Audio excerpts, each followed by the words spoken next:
Hello. So this is session 1 of 2 for Zombie World, which is appropriate for October for the Gauntlet Hangouts here. This is the Gauntlet Hangouts. If you're watching this, this is a actual play recording. This is part of the Gauntlet Hangouts, which is an online gaming community that includes a zine, includes a blog, includes a variety of podcasts. You can find out more about that at gauntlet-rpg.com. You can check that out there. I'm Lowell. Okay, that's who I am. And you're probably watching this channel and going, what's going on here? Well, you'll find out in just a second. We are playing Zombie World, which is a game that kickstarted a few months ago from Magpie Games. It is a essentially post-apocalyptic zombie game in the mold of The Walking Dead. It is card-driven. To give it, the intent is kind of a small footprint that you can kind of carry with you and have writable sheets and things like that. We're working from a print and play version for Kickstarter backers, and we're actually using Roll20. So you may hear us in the play referring to that because we've got a whole separate window going on with that. You don't get to see it because that's Google Hangouts. So welcome to that world. Anyway, what we're going to do today is we've got the creation of our character's Enclave, which is built from some cards. And then each of our players has been given a set of cards that they have to make one pick from, but it kind of shapes who they are. So this is a randomly generated character game. The intent being that if your character dies, then you could easily regenerate another character, usually create a different one to bring to the fore. And it is a game that actually uses cards for the resolution. It is powered by the Apocalypse, based on the Apocalypse World engine, but it uses a card deck to help simulate that. So with that in mind, I want to talk about now, kind of address our players here, talk about tone. This is going to be a slightly more grim game. This is a horror game. It is a game of people horror. The previous pair of sessions I ran, they didn't see a zombie until session 2, and it was still pretty horrible leading up to that.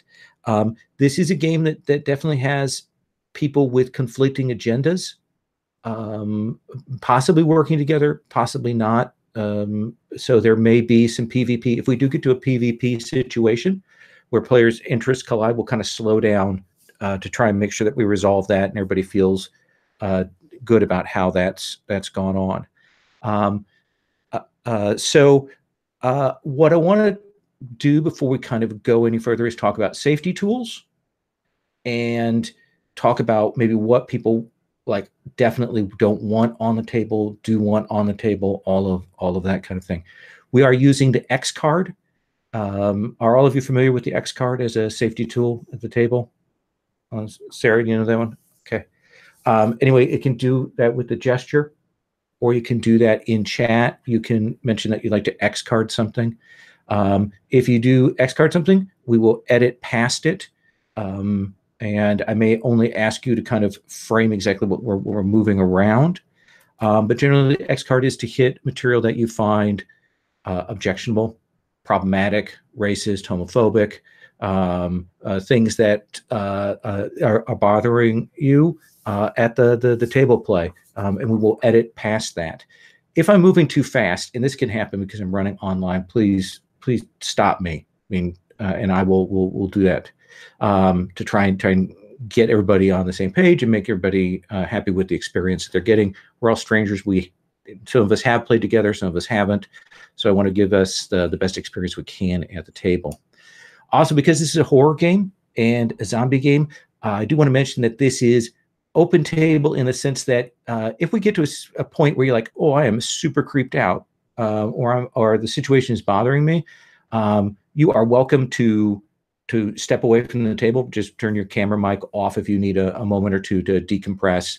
Open table means you can kind of walk away and come back in as you need to.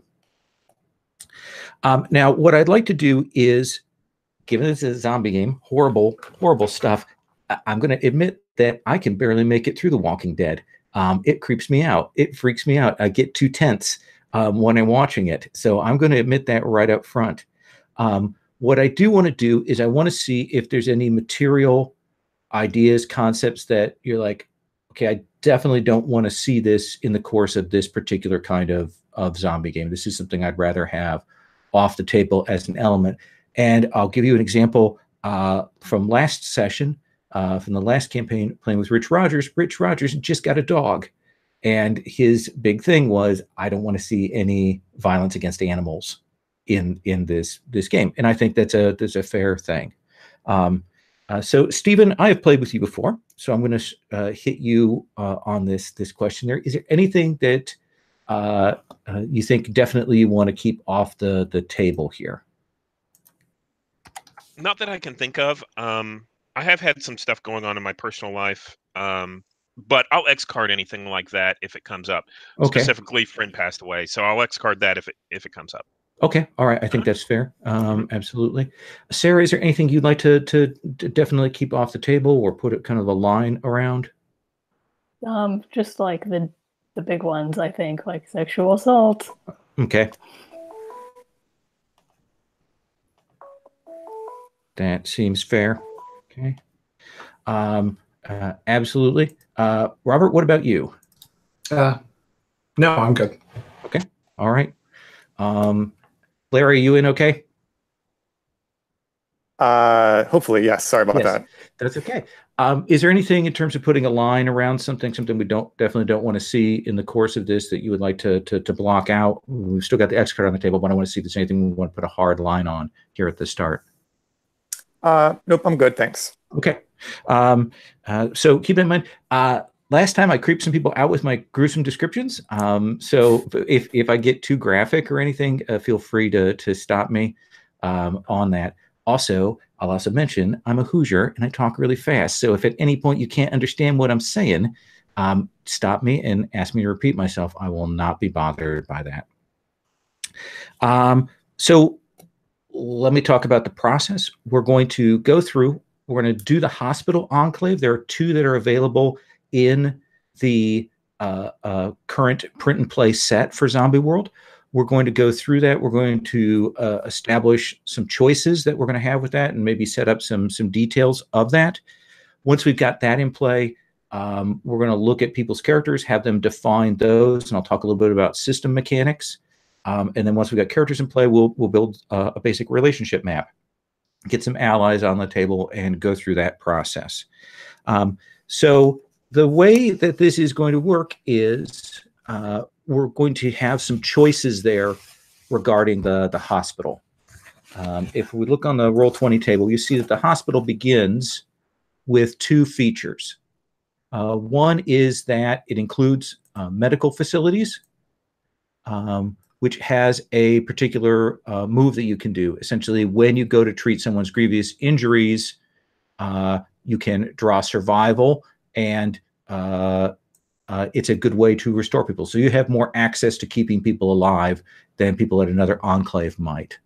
You've also got in the hospital the Lost Ward, which essentially is you've got a section of the hospital that is blocked off that you have zombies tucked away in, and you can put zombies into that area there. Now, what we're going to have here is you'll see there's a list there of 4 areas for the hospital. Scarcities, surroundings, populations, and advantages. At the start of the game, we begin with 1 scarcity for the hospital, which is security, meaning that security is a problem. The hospital is open. It's more accessible. It's got a lot of areas you can't cover. It doesn't have fences. So it is a less secure location than others. You also begin with a population, which is a group of surviving patients. Now, what we're going to go through and do is I'm going to go, and each of you is going to pick 1 thing from those 4 lists. In the end, we're going to have 2 new things. We're going to end up with 3 scarcities, 2 surroundings, 3 population, and 2 advantages. And the advantages are actually displayed by the cards that are right below that. And you're going to get to pick. And some people like to pick the scarcities first so they can get them out of the way, and some people would prefer to pick the nice stuff. So Stephen, I'm going to continue in the order that I just did here. I'm going to start with you, and stop me if you have any questions about these things. I want you to pick one of those items from those 4 lists. So I think we have a scarcity of privacy. Okay. The hospital's very open. So where do you imagine that people are, in fact, kind of staying? What's the deal with that? So I imagine that people have set up camp in the old cafeteria. Okay. So it's a very open area, and they've kind of pushed all the tables off to the side, and all the chairs are stacked up. Some of the chairs are stacked up, and you might have like a blanket over one to make a little bit of privacy. But in general, people don't have their own rooms because that's dangerous. Okay, so it's less a question of those rooms being contaminated or something happened to them. It's just the sort of the risk of having sort of going off and living in private areas on the wings. I think we've actually lost people that way. Okay. Ooh, yeah, that seems fair. Absolutely. Sarah, you're going to get the second pick here.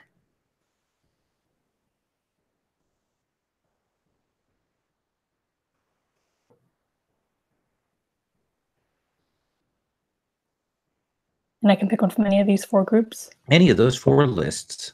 Okay.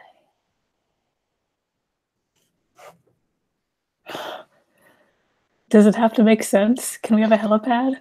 Yeah, absolutely. Helipad is perfect. And the helipad has a nice ability. You can actually take the helicopter out to survey the surrounding areas. So essentially you've got a medevac chopper helipad up there. Do you want that? Yeah, why not? Okay, absolutely. We live near a hospital, and I hear the medical chopper go by all the time. It is very loud. So absolutely, we got a helipad on the building. Robert, you get a pick now. I'm going to say we have a hospital administrator. Oh, okay. So tell me about this hospital administrator. I think her name is Cindy Miller. She was definitely called in. She's been here since the outbreak started because it was all hands on deck. And, now everything's gone terrible and she's kind of stuck here. Mm-hmm. She no longer really runs the hospital because the hospital is sort of, I don't know what the political structure is, but she's one of the upper political people there because, she has the former clout of running the rest of the hospital. So perhaps a little bit of knowledge about resources there, mm-hmm. Leveraging that to gain some power. Okay, so we got Cindy Miller as our hospital administrator there. Excellent. Larry, I'm going to let you make a pick now. Yeah, I want to pick the cafeteria. Okay. All right, so our second advantage is the cafeteria. Yeah, since Stephen already mentioned it, and also I am a cook. So okay. So the cafeteria means that you guys can set up a meal for the Enclave, and you can use that to clear people's stress. And now, with that in mind, I am going to delete the option of the quarantine and also the option of the generators. So those are off the table now. I'll move a little helipad over. So that's decided. Advantages are off the table. Stephen, you get a second pick from scarcities, surroundings, or population.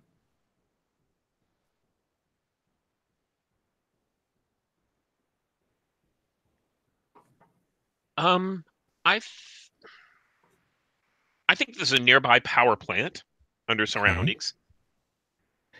Okay. And I don't think that it's operational all the time, but I think occasionally, we'll send out people to go repair it and give us power for a little while. Oh, interesting. So we know that people have gone out, that people do have a little bit of knowledge. Like a coal plant or, a nuclear plant, or what are you imagining there? or something else? I think it's part of a dam, Okay. like a hydroelectric dam.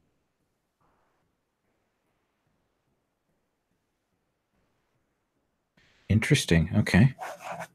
So there's a hydroelectric dam, power plant nearby. Excellent. I like that.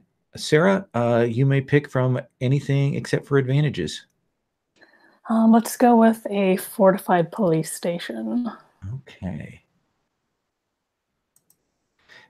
And do you imagine that there are survivors in there, or is that like a staging place for your group going out? How do you imagine that is? We probably had contact through radios when like it first started happening, but we haven't heard anything in a while. Okay. But at the very least, there are likely weapons in there. And relatively secured. Okay.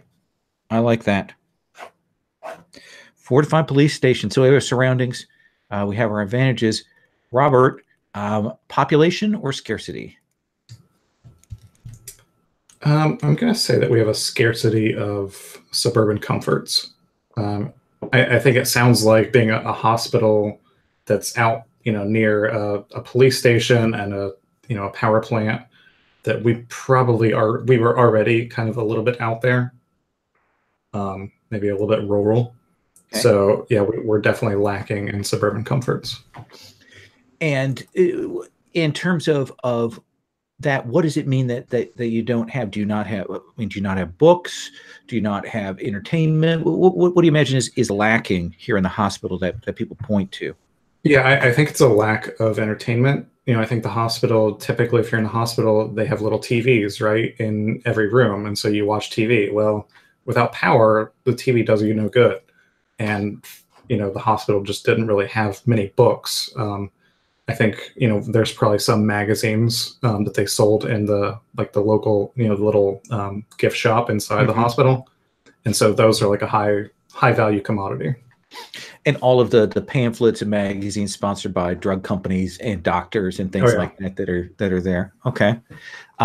Excellent. And Larry, I'm going to give you the last pick on this. Why don't you tell us what is the other piece of our population puzzle? What could be interesting? Why don't we have a small group of police to go along with our fortified police station? So do you imagine that these were officers that had been at that station, or do you imagine it's the security that had been at the hospital or something else? I'm thinking that, yeah, for some reason they got cut off from that fortified police station. So, yeah, so originally that fortified police station was their station. Okay. And somehow they kind of got stranded with us.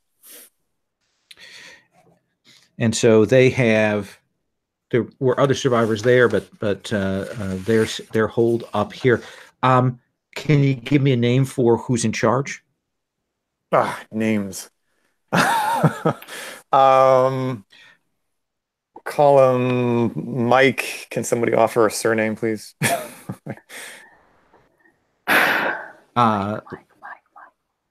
Let's. I've got a list here. What do I got?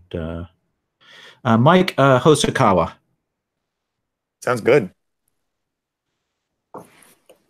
Is Mike a male or a female? I guess male. Okay.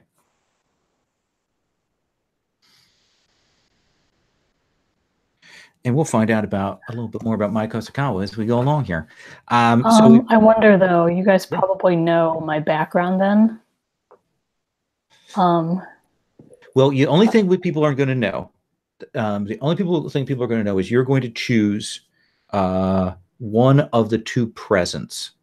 And that are on the cards that I sent you. You have the two cards that are in the first left-hand column, and you're going to choose one of those. And that's the only piece of information that the others are going to know at the start. And I'll go through that in a second. Does that work with what we've got here? Yes, but Okay. I think they also know my past just because of the situation here. Well, you can determine that. One of the things is you'll get to reveal that in play, and if you want to trigger that right away, you can do that. So we'll talk about how that gets revealed. All right, so we've got our hospital. What time of year is it when we come in on this, Stephen?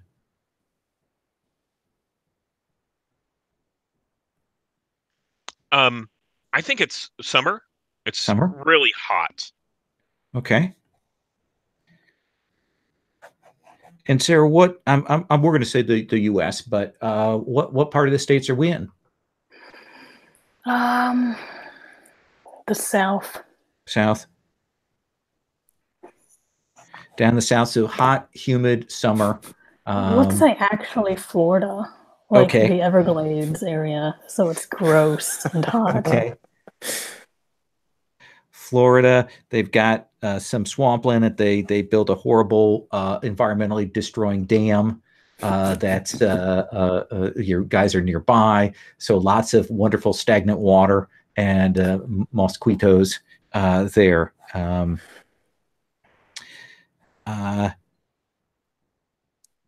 All right, so what I'm going to do now is we're going to create our survivors.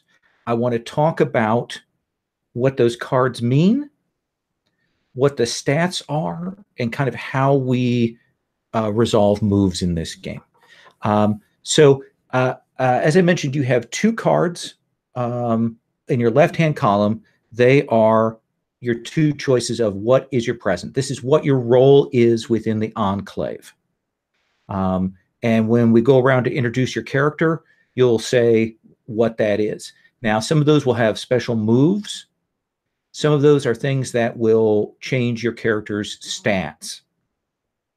The other 2 cards that you have a past, and I'll show you then what these actually look like here. So your past card has just a little world symbol on it. Okay, that's what that looks like. All right, that's secret at the start. Usually it will have a particular reveal condition. We're pretty loose on that. That means that during play, you can reveal it. And when it's revealed, you'll then get that ability. Those abilities may include raising a particular stat. So you'll add on that stat when it's revealed. Other thing that you'll have is a trauma. And trauma has a little lightning bolt hitting the world symbol at the top. This means this is what's happened to you. This is how you're dealing with the present zombie world. And that also has a trigger condition. Some of these will give moves. Many of them will give you ways to clear your stress, things that you need to do in order to clear that out from your stress track. Now, again, as I said, you're going to be made up of 3 cards: the present that you chose, your past, and your trauma. And during the course of the game, we're going to keep track of how many of those cards you've revealed. We always start with 1 revealed. The other 2 will get revealed because when people go to help you, the more cards you have revealed, the easier it is for them to help you. So it'll go from essentially from 1 to 3. Now, you can keep track of your stats yourself if you want, or I've put little like character sheet things up there, and I see people have grabbed onto them, so I'm very happy on that. Our stats are savagery, soul, steel, and survival. And those stats, you're going to distribute a 3, 2 2s, and a 1 to those. Savagery is your capacity for violence. It's used to inflict violence on other people and to get in someone's face. Soul is about making personal connections with other people. It's used to ask NPCs for help and for opening up to other people. Steel is your ability to remain calm and in control. It's used to calm down NPCs and to assess bad situations. And then survival represents your capacity to survive at any cost. It's used to avert disaster, and it's also used for many of the zombie moves in the game. So you'll assign those numbers, and then your present may also modify that and add to it. So what do those numbers mean? Those numbers represent how many cards you will get to draw when you take that action. And we have 2 decks on the table. The top deck here on the Roll20 is called the Survivor deck. That Survivor deck has 11 cards in it. When you want to draw, let's say you draw and your stat is a 3, you'll draw 3 cards. And then of those 3 cards, you will take the best result. So obviously, the higher your stat, the more cards you get to draw, the more options that you have for those results. Now, those 11 cards are distributed in this way. We have, within that deck, we have 6 misses out of 11. So there's a higher than 50% chance of a miss in there. We then have 3 edges. Edges mean that you succeed, but there's cost or a complication. And then we have triumph. That's a full success. That means you get exactly what you want. There's 1 of those in that deck of 11 cards. And lastly, there's opportunity. An opportunity means that if you are willing to mark a stress, it becomes a triumph. Otherwise, the result is a mixed success, as if an edge. Now, after you draw and resolve your action, we'll pull all the cards back and we'll reshuffle. So the deck will always get reset and reshuffled between actions. So that deck is sort of infinite, keeps getting reset. If people are helping or hindering, if you're hindering someone, you're going to get to remove cards from their choices. If you're helping, you're going to add additional cards to their choices. The other deck you will see there on the table is the Bite deck. This deck is not reshuffled during the course of the game except for 1 time. The Bite deck is sort of a checking for fallout. A number of moves, like taking damage and encountering some of the zombies and things like that, require you to draw from the Bite deck. Sometimes you're able to push your luck on certain moves, but you have to draw from the Bite deck. When you draw from the Bite deck, then there are good results and there are bad results. There are 15 cards in the Bite deck. And when you draw from the Bite deck, you might get safe. There are 5 of these safe cards in there. So that's great. There's a 1 in 3 chance of safe there. You might get one of the 3 kinds of escalation cards, or threat cards, rather. There's threat where something breaks, means that if you drew the Bite card, we would figure out what broke. There's threat where more zombies appear or new zombies appear. And there's threat where just the situation escalates depending on what's going on. Now, all of those cards are bad, but can be taken care of. The reason it's called the Bite deck is that there is 1 card in there, and that is this one. This is the Bite card. The Bite card says your death is certain. You may not die right now, or even in an hour, even in a day, but you will die. The GM will tell you when. When you're bitten, you don't necessarily need to tell the other players, or rather, the other players will know, but the other characters may not know. We only reshuffle the Bite deck when this Bite card has appeared. At that point, we reshuffle. So the more cards that are drawn from the Bite deck, if we haven't seen the Bite, that means a higher chance that it's further on. So that is a thing to keep in mind. Let me talk a little bit about stress. You'll see that you've got stress boxes on your character. You have at the start 5 stress. Stress is something you mark. As soon as you fill your stress track, you will get a new trauma. And when you get too much trauma, you're going to essentially get taken out of the game. But it will take a while. So in a 2-shot, marking stars is not the end of the world.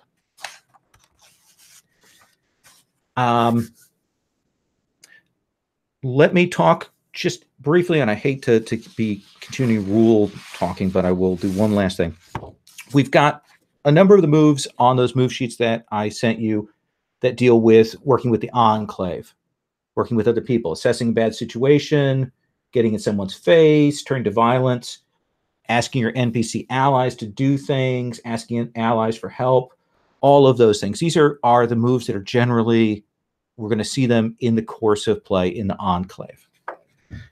There are a different set of moves that are called zombie moves, like fight the dead, fool the dead, flee the dead, dispose of the dead. Like if someone dies, you need to take care of the body.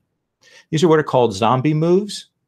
And they generally have it when you're interacting with the forces outside. There's a larger scale move for making a plan. There's a move for going on point if you want to be the person who goes out ahead and takes any consequences when you deal with zombies. When you encounter 1 or 2 zombies, that's fine. If I say just there's a zombie wandering here, you tell me how you kill it. You have all survived long enough that you can deal with 1 or 2 zombies. The situation gets more complicated, and we actually go to rolls. We go to, which I'm going to mistake. I'm going to say rolls when I mean polls from the deck. We'll go to a check when you encounter a swarm, which is a handful of zombies, like a number that suddenly the results come into question. If we encounter a horde, a massive group of dozens of zombies, that's a point at which you can't deal with them head on. You need to figure out how to get away. If that means knocking one of your friends over so that they get et, that may be the choice that you have to make at that point. But there's a certain scale to dealing with zombies. All right, with that in mind, are there any questions about those mechanics? No, okay, awesome. So what I'm going to do is, what I'd like to have is, I'm going to go around, have everybody introduce their character, tell us who they are, and tell us what we know about their role in the community. And then the other thing I'm going to do when we do that is everybody's going to start with an ally, an NPC who is your friend, associate, partner, whatever, for whatever reason. We'll randomly draw that from the ally deck, and then we'll figure out how they're connected to you. And we'll put their pictures out on the table. So, Stephen, I'm going to victimize you and make you continue to go first here. That's fine. Stephen, tell us about your character. I am Andrew Harkness. A little young, probably in his mid to late 20s.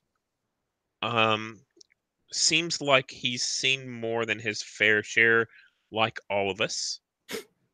My role, I want to make sure I don't mess anything up. Sure. My role is mediator.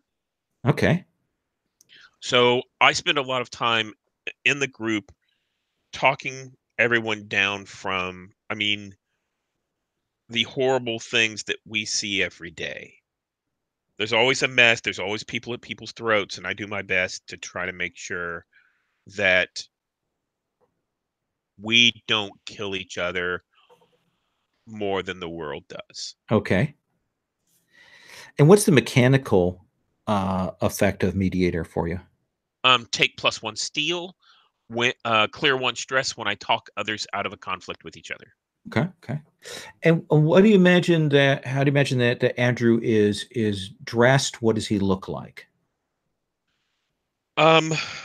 So I think that he has darkish hair. This is probably because it's been unwashed for a while. Okay. A jean jacket, maybe a hoodie underneath that to keep warm, but he would have taken that off, seeing as that it's the middle of summer in Florida. Okay. So I think, a jean jacket to kind of keep the mosquitoes off, and moves. He has a certain amount of confidence about him, so he moves swiftly. He knows where he's going. Okay. Tall, short?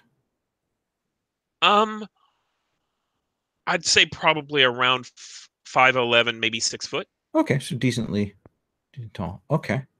I am going to generate a population card for you. I've got this little population deck. I'm going to, let's see, get to the random side thing. So your ally is Leo Clark. Leo Clark is a drifter. Leo Clark his skills are scavenging and survival and stealth. And Leo Clark has with them pack, heavy coat, and a flashlight. So, what's the relationship that you have with Leo? Why do you consider him an ally? Why does he consider you an ally? It's kind of a contentious relationship based off of mutual respect. I think we push at each other, but underneath it all, we're both survivors. I think I knew him from before, and he, jokes around about, being hoity-toity before and, getting my way and that kind of thing.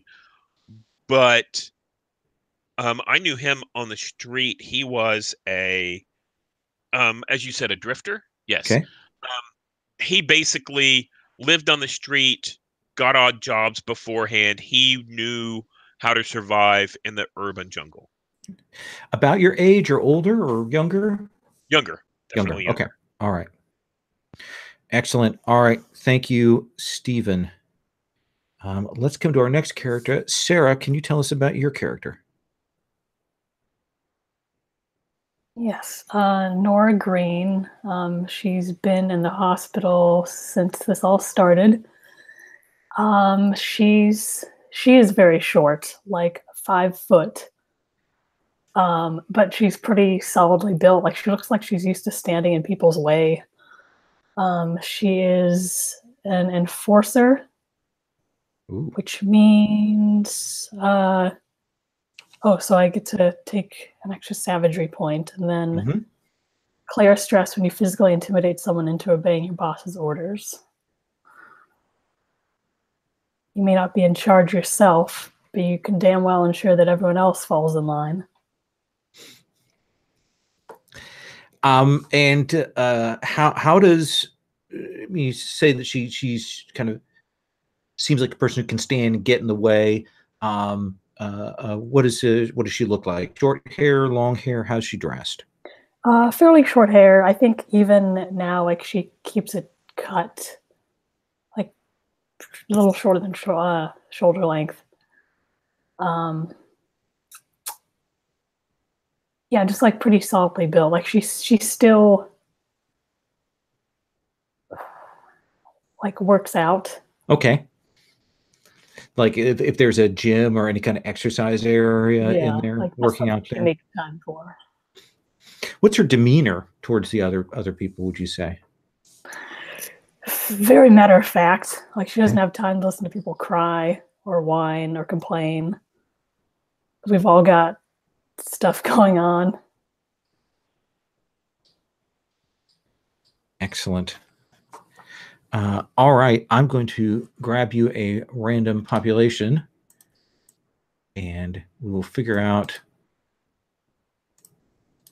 how they're connected to you. So random side. Oh, it's going to give me the same side. Oh, no, there we go. So we have Reverend Percy Ward as your ally. So what's your relationship to Percy Ward? How are you connected? He is the hospital chaplain, I guess, like the person that they send around when people are dying. I I was probably at the hospital fairly regularly before. And so I just like got to know him. I think Nora's not particularly religious, but she was raised religious. Mm-hmm. So like she can talk to him about things. Do you think he depends on you more than you depend on him, or is it pretty equal? I think in the world that we're living in now, he probably depends on me more than I do him.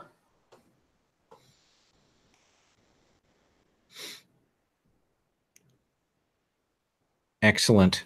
Excellent. All right. That gives us a sense of Nora Green. Next, Robert, can you tell us about your character? Yeah, so I'm playing the diplomat. So mechanically, I take +1 soul, and I can clear 1 stress when I make a deal with someone. Character-wise, I'm playing Bill Bertelson. He is actually the local representative for this district. So he was on the House of Representatives when government was a thing. And I would say he's like middle-aged, fairly well-dressed. Like he always kind of brought around a wardrobe with him. So he has like a really nice all-white suit that he wears when it's really important. Do you suppose it's still all white? I think it's dusty in parts, and I think he's slowly trying to push toward, trying to get somebody to just wash it really well for him. Mm-hmm. But that's obviously very difficult. Does he still present himself as being, a leader and an important figure because of his place in the government? I think so. Yeah. I think when everything went down, a lot of people turned to him, and a lot of people turned to the hospital administrator. And so he kind of has still a lot of political clout. What was he doing back? Why wasn't he in DC? I think he was campaigning. Okay. Just campaigning locally. I don't think he would ever, like, he's not from this area. He's definitely from the big city. Okay. But he was just in this area doing some campaigning. That suggests everything went down pretty fast. I think so, yeah. Okay.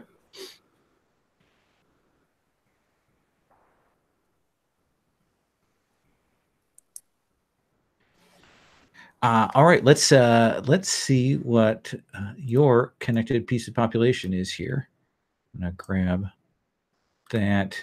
I'm gonna put it here below Leo. Randomly generate this. Random side. So your ally is Maya Viswan, and she's a medical student. So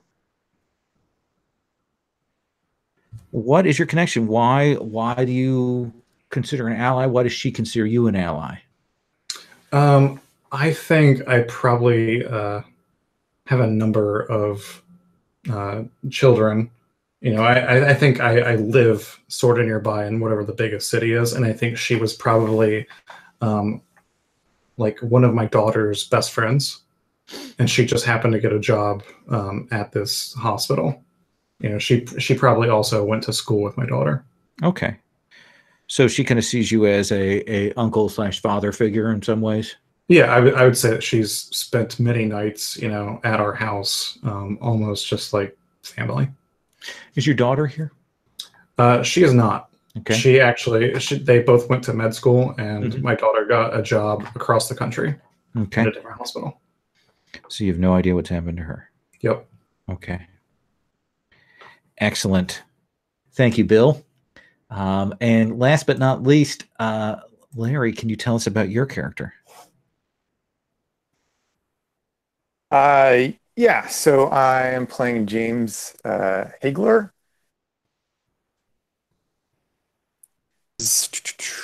Well, despite the picture, I think he's actually bald. Okay. And he's got the salt and pepper beard, probably like mid 60s. He's like pretty thickly built, despite his age, and maybe surprisingly like light on his feet. But his job was just he owned a diner, I think, in Well, whatever the nearby town was. Oh. So don't tell us about your past, but precisely. But that gives us some sense. What is your role then in the camp? Then yeah. So he's a cook, which means that he gets a +1 on his survival, which I already added to my stats, and also clear 1 stress when I spend intimate time making someone else comfortable with good food. I see why you chose the cafeteria. Yes. Okay, I get it. So what kind of food? What kind of food? It's got to be like Southern, like soul food style stuff. So, I mean, to the extent that I can with whatever, the available materials, but that's my specialty. Yeah, one of the nice things is that you didn't take food as a scarcity. So you do have some supplies right now, and you are able to work with that.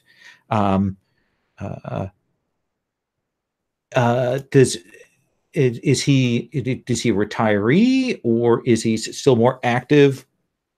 Is that the sense we have of him? How does he carry himself? No, not a retiree. Still working. How's he dress? I imagine that he's wearing his favorite shirt is like a chambray like rodeo shirt with like the snap buttons. Okay. Because I really like those, and and like a Dickies sort of like a canvas jacket. Okay. Work jacket. Yeah. Awesome. Let's see who your ally is. Grab his population card. Randomly generate. And so your ally is Sally Nelson. She is a stay-at-home mom with a pipe wrench, apparently metal pipe, as shown in the image there. So tell us about how this came around. How is it that you and she are allies?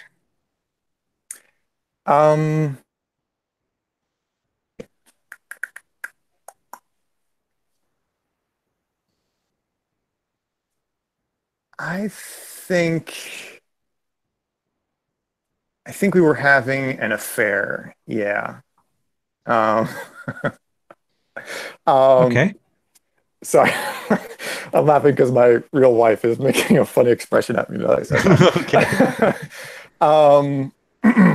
Yeah. I think she was married, but we were having an affair on the side, and okay. I think her husband probably is. I think he got 8. He's dead. Did he get 8, or is that what she told you? No, that's what she told me. Okay. And I guess I believed it. I like how you think, Lowell. Okay. Well, she's got a pipe wrench in her hand, and that sort of makes me a little suspicious there once that illustration comes around. All right. So with those characters established, what we're going to do is I've got another deck here. It's called the Fate deck. And it has 2 sides to it. One of them is the thing that when we hit a lull, when time passes, we draw this and we see what happens. It's sort of the incident starter deck. But the other thing it is used for is we are going to generate relationships between each of the characters. You're going to have a connection, a relationship with each of the other 3. And we're going to go around and do those, and eventually by process of elimination, we'll get those 6 connections. Will get written out. And when I present to you what it is, I'm going to start with Stephen, and you're going to pick one of the other people, and you can kind of negotiate with them and figure out what that relationship actually looks like based on the prompt. So let me start with this.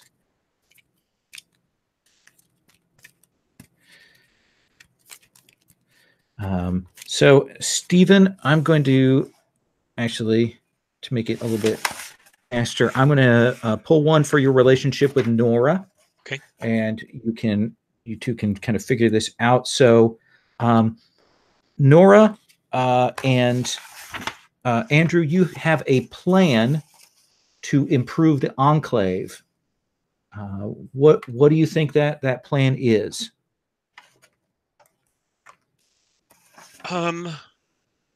We have a scarcity of security, so I think that how about if we are trying to improve the perimeter, make it harder for people to get in, and improve the security of the hospital. Yeah, and I know where there are some supplies to make yeah? the place more or less impenetrable. That police station Yeah, nearby. Okay.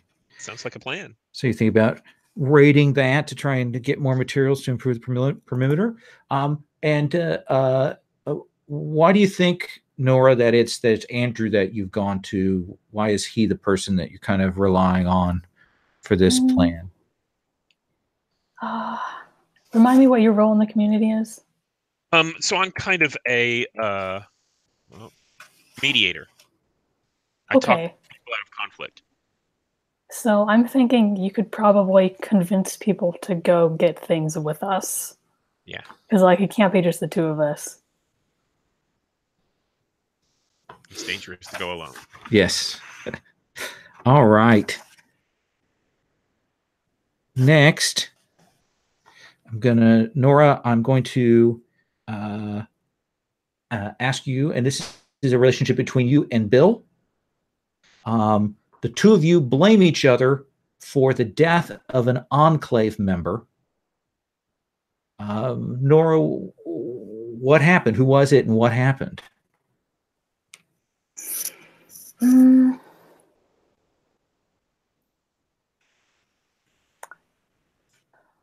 Bill is a politician, right? Okay. Yeah. So he was at the very beginning, he was trying to just rally everyone together. He's making some speech near the main doors, and some zombies got in and ate someone. And it's because he got everyone in one place together and was making noise.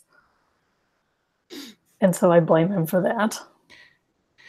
And Bill, why do you blame Nora for that? I think the blame is mostly I saw her. I think she was standing near where it happened, and instead of helping or trying to save that person, she maybe just ducked out of the way, went to the side. Maybe she grabbed somebody else. She still saved a life, but it wasn't that life. And as a politician, it's all about what you didn't do and not what you did. Okay. Does that sound okay with you, Nora? Yep. Okay. Nora, who was it? Who died?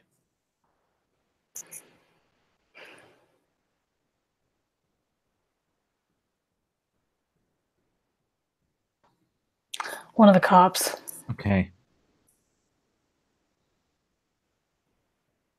Like the youngest deputy, nervous, first week on the force. Kind of got this voice going on. And he got grabbed and ate.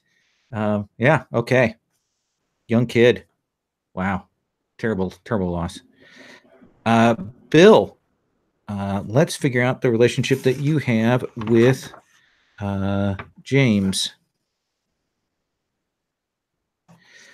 So, Bill, you and James knew each other. You had some relationship or connection well before Z-Day. Why is that strained and more distant now? What do you think that was? I would say, you said James used to own a local diner, right? So maybe that's a place that I used to stop in all the time, and dish the dish, as they say, and you would hear some random gossip from not Hollywood, but from Washington D.C.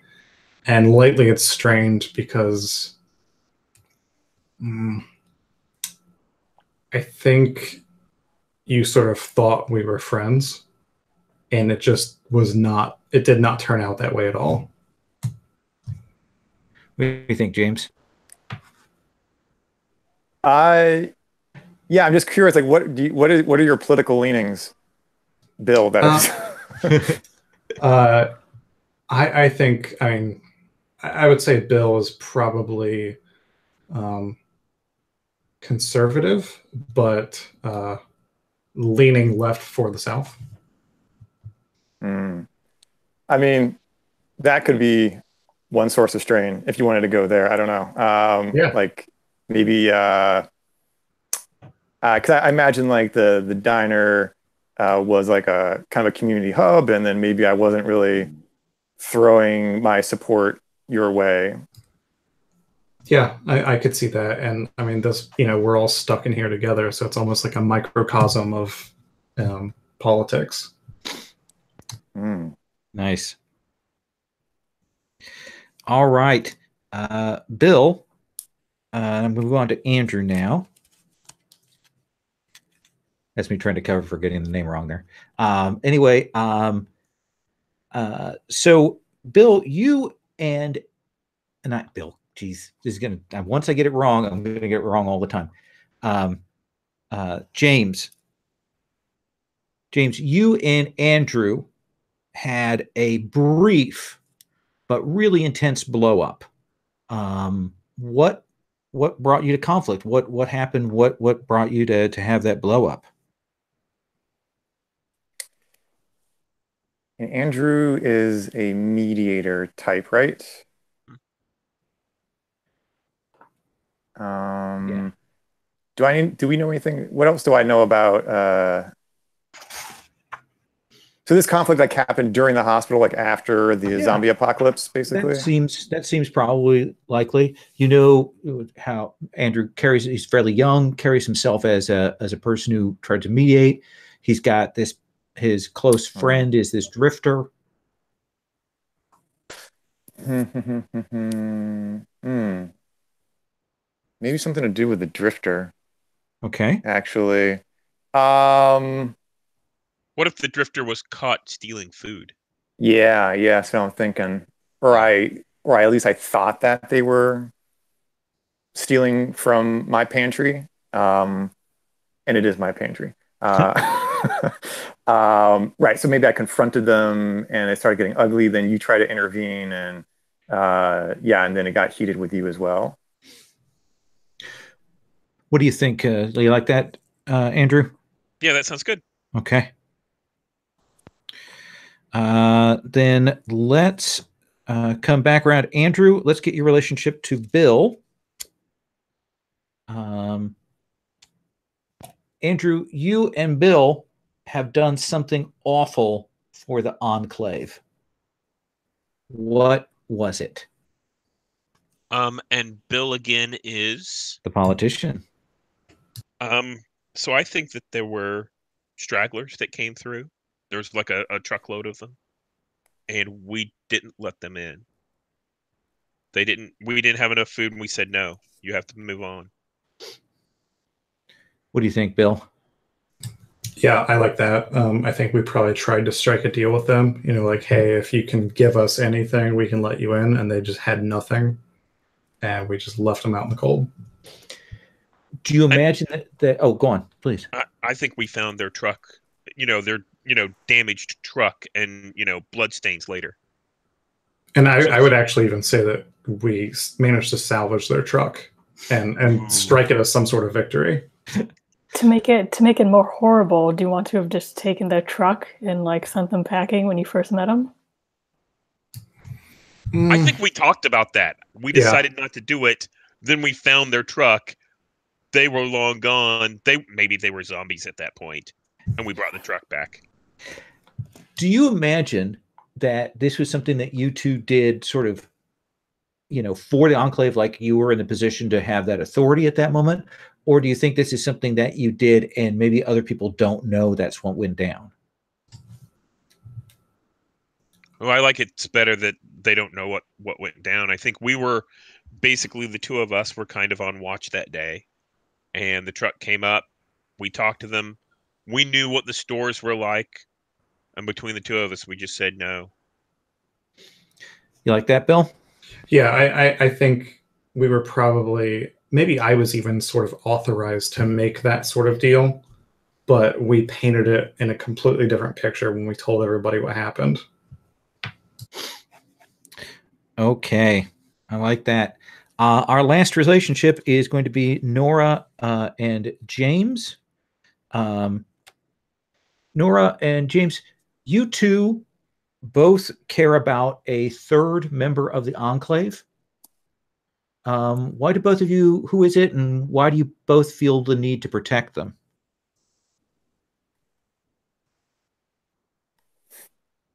What do you think, Nora? The obvious answer is some kid.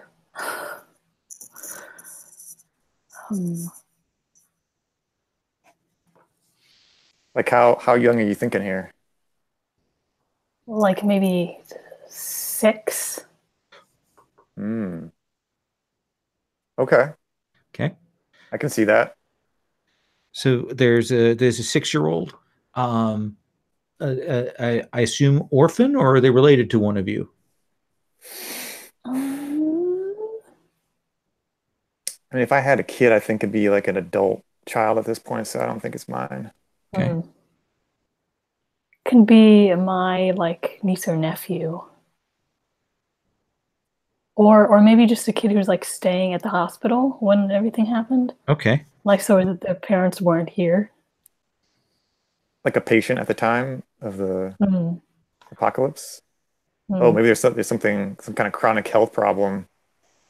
Okay. Okay. Let's see. What is not imminently fatal? Like maybe they suffered some kind of injury, like they just had their tonsils out, or they'd broken a leg, and they were recovering before they got released, something like that. Like a appendix out or something. Yeah. Something routine. Okay. Probably the last person in the world to have their appendix taken out. Yes. And Nora, so why have you latched on to this kid, male or female? You pick, Larry. We'll go female. Okay. So a 6-year-old girl. I think she took to following me around. And I'm like, oh no, go away. You know, I've got stuff to do. And then she just kept following me. And eventually I started just like teaching her stuff, you know, like what to look out for. You know, if someone's frothing at the mouth, don't go near them. This is how you shoot. And what has made James protective, particularly of this little girl? Yeah, maybe Like I brought her by the cafeteria one day, like at a really weird hour. And you like made us like the last of the fancy desserts or something. It was her birthday.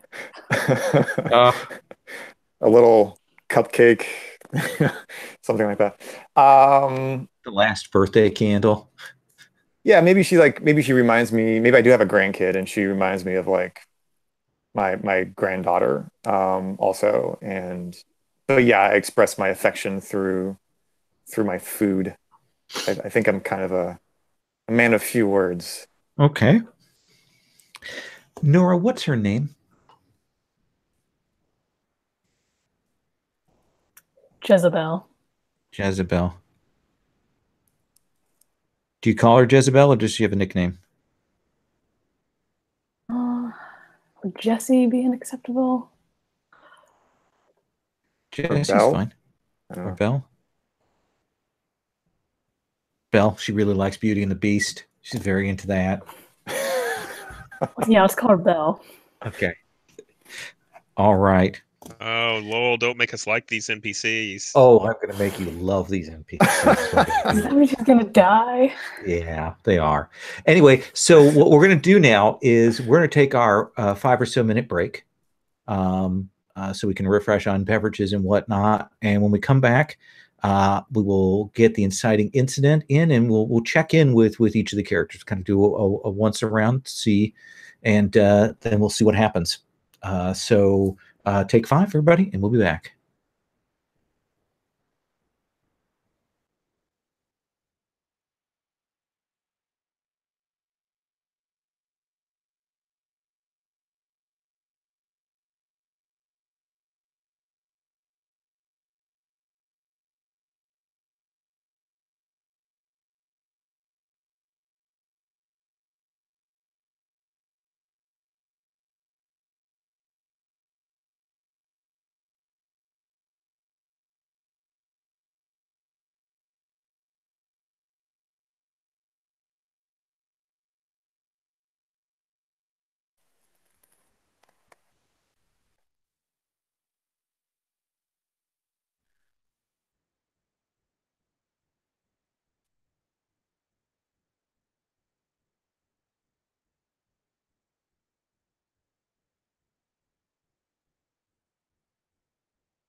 All right.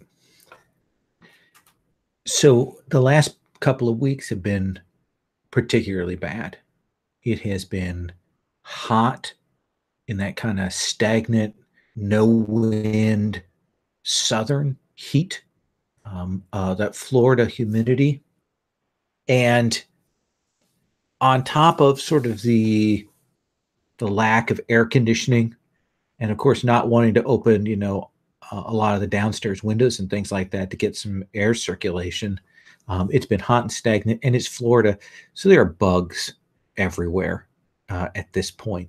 They get in everything. But tensions have been rising in the Enclave. People have been getting on each other's nerves. There's been some talk from the cops, from Hosokawa and his people, like, they feel boxed in. Some people have had some bad interactions, some bad relationships, maybe in and amongst the crew. And certainly the cops are talking like maybe they should go and, take a few rooms and secure it for themselves and get themselves some privacy, and, they're the ones who, keep things shipshape. So, why should they be stuck in here with everybody else? And there were noises, like, couldn't tell if it was gunfire or something else in distance a few nights ago, and so they took the chopper out to do a quick survey. But when they came back this time and landed, having not found anything, the noise of that chopper definitely drew more zombies. Like, there are more outside the walls than there have been for a while. They come and go. They're like a tide. And now that tide is rising. More and more of them are pressing. And you're a little worried about what's going to happen when they get to that mass where they become like a force that pushes their way in, because you don't have great security. But let's start with you there, Andrew. What do you suppose is your usual daily duties look like? What do you imagine you do? I'm usually up early. People fight in line for breakfast while, our cook is doling out the, meager food that we have. People wake up hungry and they wake up ready to fight. So usually I'm there trying to make sure that everyone understands this is their fair share. We're all trying as hard as we can. And then we start talking about, what needs to be repaired today. Okay. And what's top on the agenda for today? So today is a couple of the doors, that kind of, they're the push doors that you push down from the inside. Mm-hmm. And from the outside, they can't really be opened. We've taken the outside handles off. But on the inside, they're not quite meeting up anymore. They're not closing.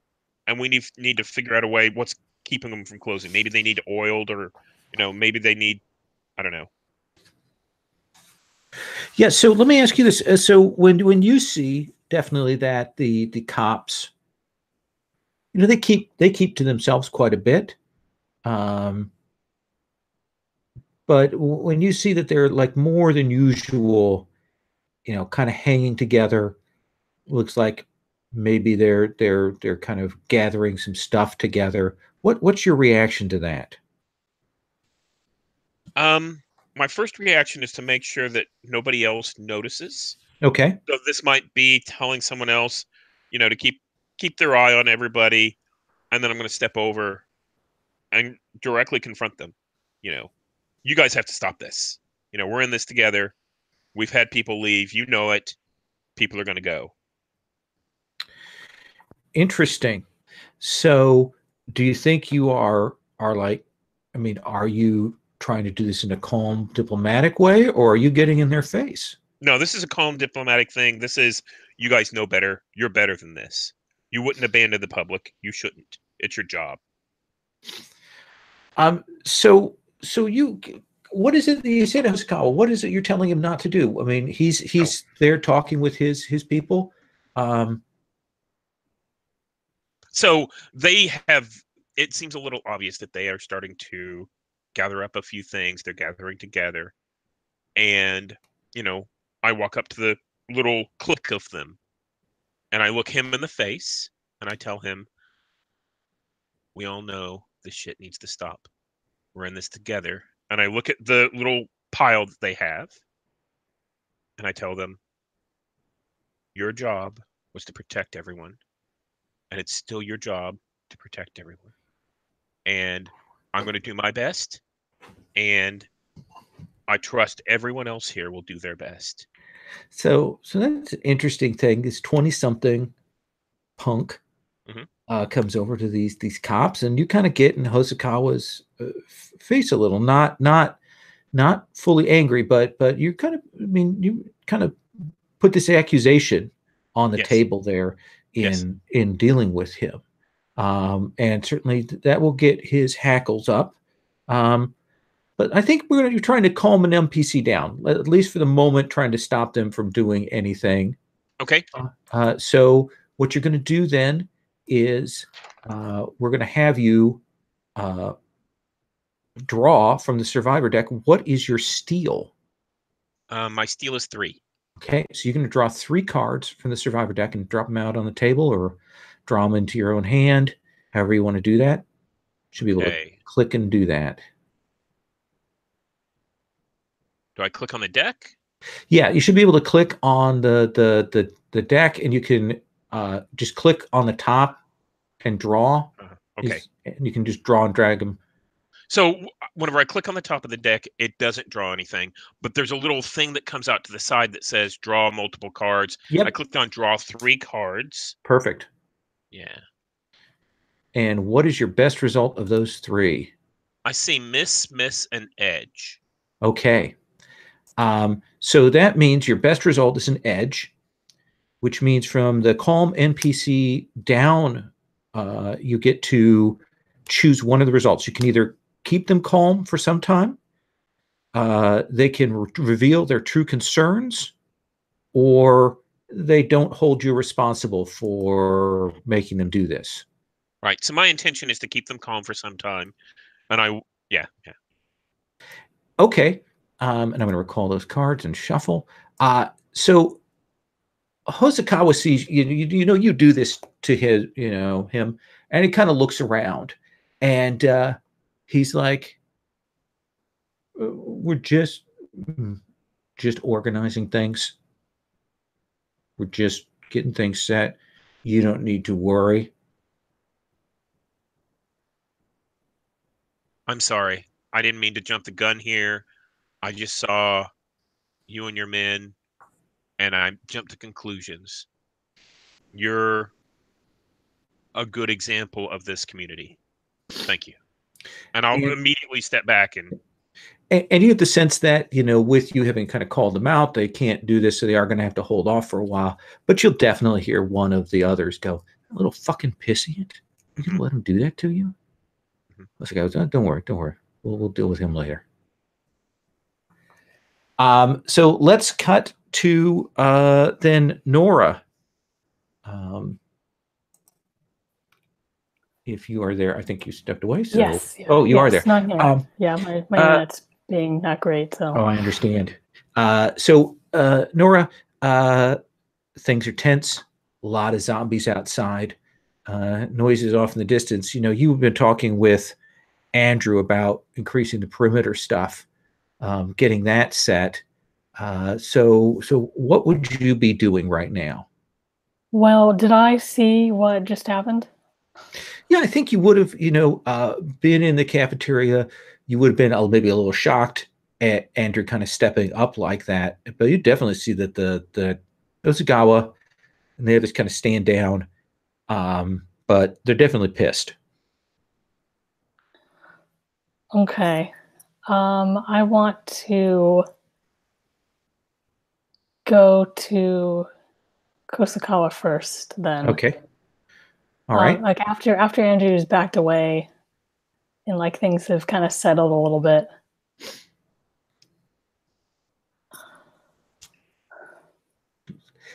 Hosokawa looks at you.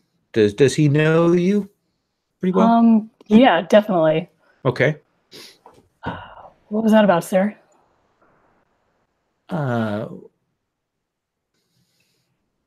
There's just some issues. He jumped to conclusions and made some accusations. I was gonna take him to check out the station. Still think that's a good idea? Oh yeah, you should definitely take him. Take him, take him? And I'm giving him a look like, should I let him get eaten on the way? I'm not saying that. Not saying that. Now, does Hosokawa know you from your past? Yeah. Do you want to? I'm do you probably think one it's of a his. reveal? Is that something? Is there a good trigger point for that, or do you want to hold off? I can totally pull it. Okay. I don't know that it would make sense for me to pull my badge to him, but yes. Is this a thing where maybe Hosokawa didn't know you were a cop? Like maybe he came from a different branch than you did? Is that the deal? That could work too. Yeah, I was thinking like we all came from that station. But yeah, I could be like from county. Okay. Like I was here like guarding a particular prisoner who has since died. Okay. What's your rank relative to Hosokawa? What's his rank? I'm probably not above a sergeant. Yeah, he's probably like a sergeant. Probably the highest rank that's out here right now. Him. Maybe a lieutenant. Okay. And that's probably like the highest that would send out, but yeah. And he's a little surprised. You know, you kind of do that thing casual where you show that, and he's like, "Oh." He's like, "Look, we wouldn't. The guys and us, it's been tense. Everybody is packed in here. You know, we're the ones doing the bulk of the guard details." Hey, I get it. It's a different world now.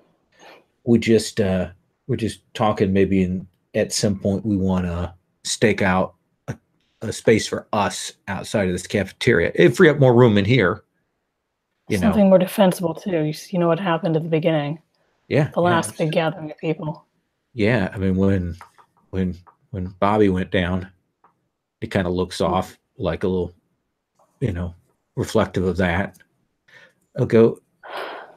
Well, if you're gonna go to the station, I know we hit there once before, and we will get some supplies. How early on? Just right at the beginning.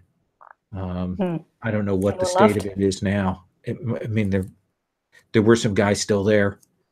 They might still be there. I mean, the station had pretty good supplies. It has the county jail there.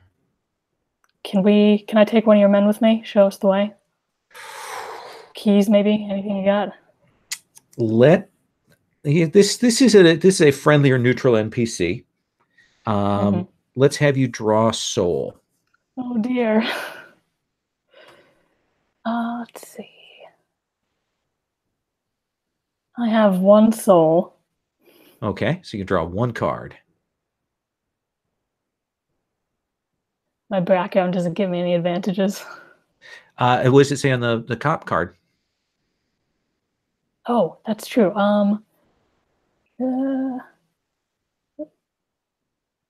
Draw +1 when you try to talk people down or negotiate. People still react to the badge like it means something. You know what? I'll give you a +1 on this. I'll let you draw with 2. Okay. Let's draw 2 cards from the survivor deck.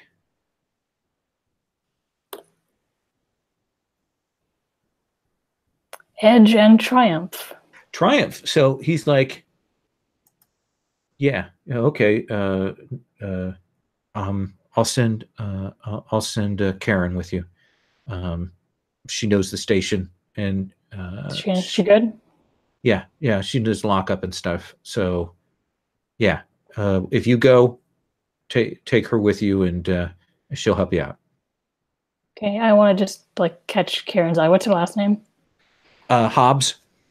Hobbs. Okay, and just like nod to her.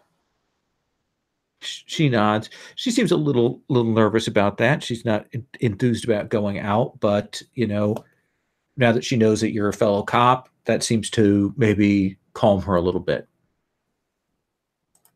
Sound reasonable? All right. Let me switch to check-in with Bill. Bill, what's your day-to-day? I think I start off early, having breakfast with a couple of my aides. Actually, they're still here with me. And I would say every now and then, probably also checking in with Maya. Okay. One of your aides has a clipboard. He's like held onto it like a talisman the whole time. He's still got your old itinerary on it. It's all highlighted and marked up, but he has it with him every single freaking day by him. They're young. They're volunteers. They're a little cracking at the edges there. And you know that Maya doesn't care for them. But you'll do that meeting and you go check in with Maya. What do you suppose? Where do you find her at? I think I'd probably find her. I mean, most mornings, she's either like just waking up, because she's probably. I mean, she's one of the only medical people left, so she's probably working basically the equivalent of double shifts. So she's sleeping all kinds of crazy odd hours.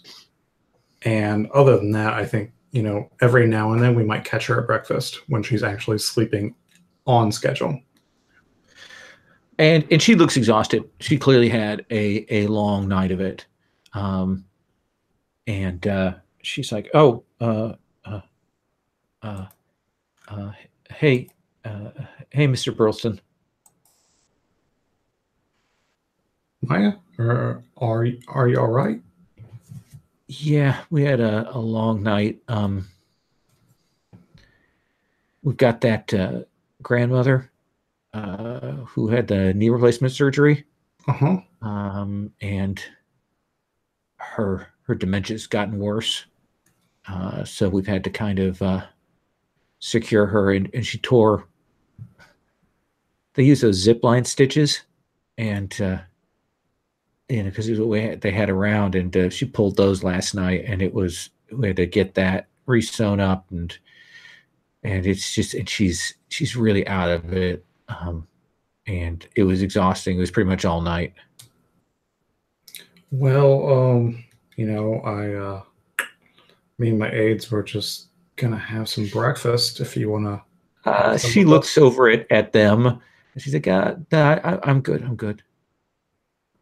I mean, hey, you know what? You're basically like a daughter to me. We can just have breakfast alone if you want and just talk things through. Oh, okay. And, she'll gesture for you to sit. What do you think is left in terms of coffee or tea? Anything? Are they getting out of the machines? Are there the last, like, are the Querig cups like gold at this point, or I think what? There's absolutely no coffee. Okay. But there's still some tea bags because there's Okay. still some people who are like, no, I ain't drinking tea.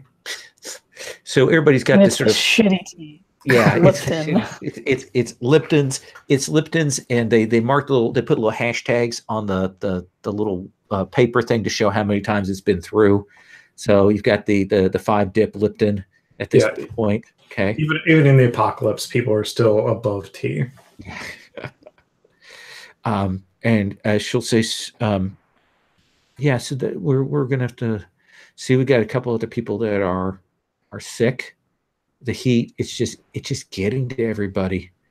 I know it's been a while since people went to the power plant to get that, get a little more of that. Maybe if we could just have the AC on in a couple of places, like one of those room things, we could really help some of these people. Uh-huh. I mean, darling, like, I've been trying to make a deal. I've been I've been wanting to send people out. They don't want to send people out because, I mean, you look out the window, you see the same thing we do. Yeah, there's a lot of them today. Yeah, so they ain't wanting to send anybody out right now. I mean, I don't know what we could do unless like a helicopter came by or something. Well, we've got the chopper, but they're just using that for surveillance. I mean, we could take that over to the power plant. I just got, I got to find the right people to believe in that idea. Yeah, because you got to convince the pilot and you got to get him to ration the gas. Yeah. And, actually, my aides were just telling me, since I'm technically on the Council of Education, I'm basically like 32nd in line to become president. So I think that is something I could probably make happen. She looks at you and she sort of laughs in that way where she's exhausted and she's not quite sure whether that's a joke or you're serious. And she says, okay. Yeah. I think both. All right. And she's trying to figure that out. You'll probably catch maybe the last bits of that interaction with Andrew and the cops, and then with Nora and the cops, and get that sense of how that's rolling out. Does that seem fair? Yeah. Okay. When you're done cooking this breakfast, and what does breakfast now consist of? What is James serve here? So actually, I had a question. So what we have electricity, or we? Well, we established that we have a power plant nearby, and somebody said that you were able to go out there from time to time to get some juice here for a while. Okay. I'm assuming that we're between those moments. Mm-hmm. I wonder if we have like some kind of. Because it's kind of hard to make food without some kind of heat source. I imagine you have propane. Propane, okay. Propane tanks, like the kind of carry on. All right. Yeah. I lived in Egypt. That's what we cooked with every time. It was all we had was propane for all the cooking for the stoves and stuff. Yeah, for sure. Yeah, so I'm thinking maybe just like some pretty like mushy oatmeal, and maybe we got our hands on some don't they have like some kind of like powdered scrambled eggs or something like that? You Absolutely. can like sort of mix with some water and then you cook it up. Yeah. They're disgusting. Yeah, absolutely. Yeah. But just for a regular breakfast, I think that's probably what we're looking at here. How are you guys dealing with water? Where's the water coming from? Ooh. Is it old bottled water? Is there a fairly good recycling system in the hospital? Do you guys have rain catchers on the roof? What do you think? Yeah, I think it's going to be a combination. I don't imagine that we would have a filtration system. I think we. Given how humid it is in Louisiana, I know there are these sort of like water catchers, but it uses condensation instead. Whoa. I don't know if anyone would know how to make one of those here, but that would be perfect for this environment. I like that, James. What do you think? What do you tell me what the water situation is like? I think a condensation catcher, or just like kind of a rain catcher, for sure. And then maybe for like and I think hospitals would have like those like water cooler things, like those big jugs that you put upside down, right? Yeah. Maybe there's like, I don't know, like a dozen of those in a storage closet, like for, I guess, the opposite of a rainy day. Mm-hmm. Right. For a dry spell. But for the most part, we're just trying to stay on rainwater. Yeah, because I imagine any water that you get out of pipes is probably pretty horribly contaminated if the system's even pumping at this point. Yeah, I think so. Okay. So what do you do after you finish fixing breakfast? I think. Oh, my other question was like, how long has it been since the apocalypse happened? Like, how long we've been holed up here? Let's see. we know that it's been at least a few weeks. We know that the apocalypse happened pretty quickly. Right. There've been a couple of trips back and forth. So I'm going to say at the minimum, it's been like 6 weeks. Okay. So that's a minimum. How long do you think it has been? The group can decide this as well. You can kind of negotiate. I mean, 6 weeks sounds like a good place to start for me. I don't know how everyone else feels. Okay. Yeah, it's been been about 6 weeks. So there's still hope. Okay, so there's still hope. And I think I'm still being discreet then with my relationship with, what was her name? Sally. You don't have so privacy at all. Yeah, no privacy. We gotta, sneak away, which could be dangerous. We'll see. But for right now, I think maybe, at some point as I'm like working the food line, maybe I just sort of discreetly, brush by, like a little sign of affection there. But I think the conversation between the cops and Nora has gotten my attention. I think I noticed Nora flash a badge. Yeah, and you see that conversation, and certainly that Sally doesn't dig the cops. They make her nervous. They've got guns. They've got the power around here. They really, that's what she's told you. They just really bother her, that things are going to go bad with them at some point. Interesting. So I think like after Nora gets done with that conversation, let me think. Do you want to approach her? You mean you know her? Yeah, I do know her. Yeah, I think I'm curious. So I'll go up to Nora, be like, so you're a cop, huh? I don't think I would have kept this a secret, is the thing. Well, like maybe you're flashing it around a little bit more now, maybe than you were, or what do you think? I think people would have known from the get-go if they were here. Sorry, I would have been in uniform when this all first happened. Sure, that's fair enough. If we can retro that way. Okay. Sure. In that case, I think I'll just be like, oh, so what were you and Mike talking about? The lieutenant's lending me one of his men. We're going out on a supply gathering mission. Supplies, like food, water, defense.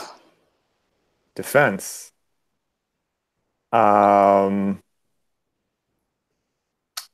has no fortifications. It could use them.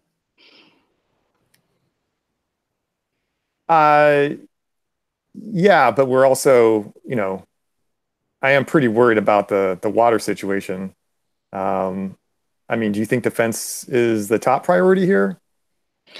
I think if we ever want to use that helicopter, we're going to need something to keep the what do we call the zombies here?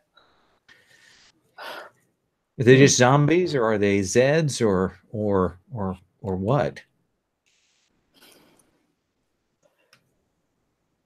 Chompers. I don't know. Okay. Different people. I like that. So things. why would you call them chompers? Is there something about them that makes that the right name for them? Well, the mouths, all the biting and the teeth. Yeah. So what we know about the visuals of these is that it is the mouths. Like maybe when you turn to a zombie, maybe it splits the cheek a little. Their jaws distend a little bit more, and you hear that clacking of the teeth as they chomp. Yeah, they're always kind of chewing on something, even when there's nothing in their mouth. Okay. So the telltale sound is that sound of sort of grinding, masticating, and that click of teeth cracking together. Okay. I like that. Okay, yes. Yeah, so if we ever want to use that helicopter, we're going to need something to keep the chompers back. Water's not going to do us any good if we're dead. Yeah, I'm not so sure. I mean, I'm not so sure that using a helicopter was a good idea in the first place. I mean, that's why we've got all these zombies like, wandering around outside the hospital now. Look, it's the biggest asset we've got. Well, I mean, if you think this is the most important thing for us to be doing right now, then I don't know. Do you need another pair of hands? Yours? Yeah. My hands are still good to use. Can you shoot? Not so much, but I can hit things pretty good, whack things on over the head pretty good. Do you have backup here? Not saying you're going to go down, but if you go down, do I have backup? like someone who can also cook and take your place if you die. Oh. I mean, yeah, Sally knows her way around the kitchen. She could take over if need be, but I don't think it's going to come to that. Yeah. You don't know much about Sally. She tends to avoid you, Nora. Do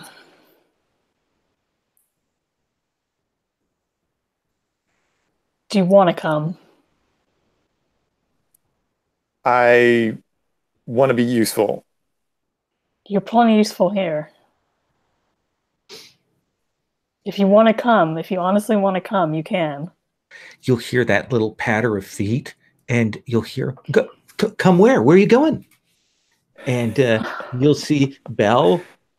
She's got, one of the crayons that have kind of been doled out to her. She's found like some medical paper, and she's drawn on that. She's got some pictures like of some chompers out the window that she's been drawing. And, where are you going? I like put my hand on her head and then like point her toward you, and then I say, back to the kitchen. Wait, are we?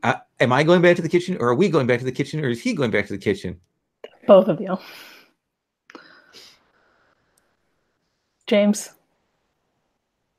And I'm like dismissing you. You are not coming with me now. I see.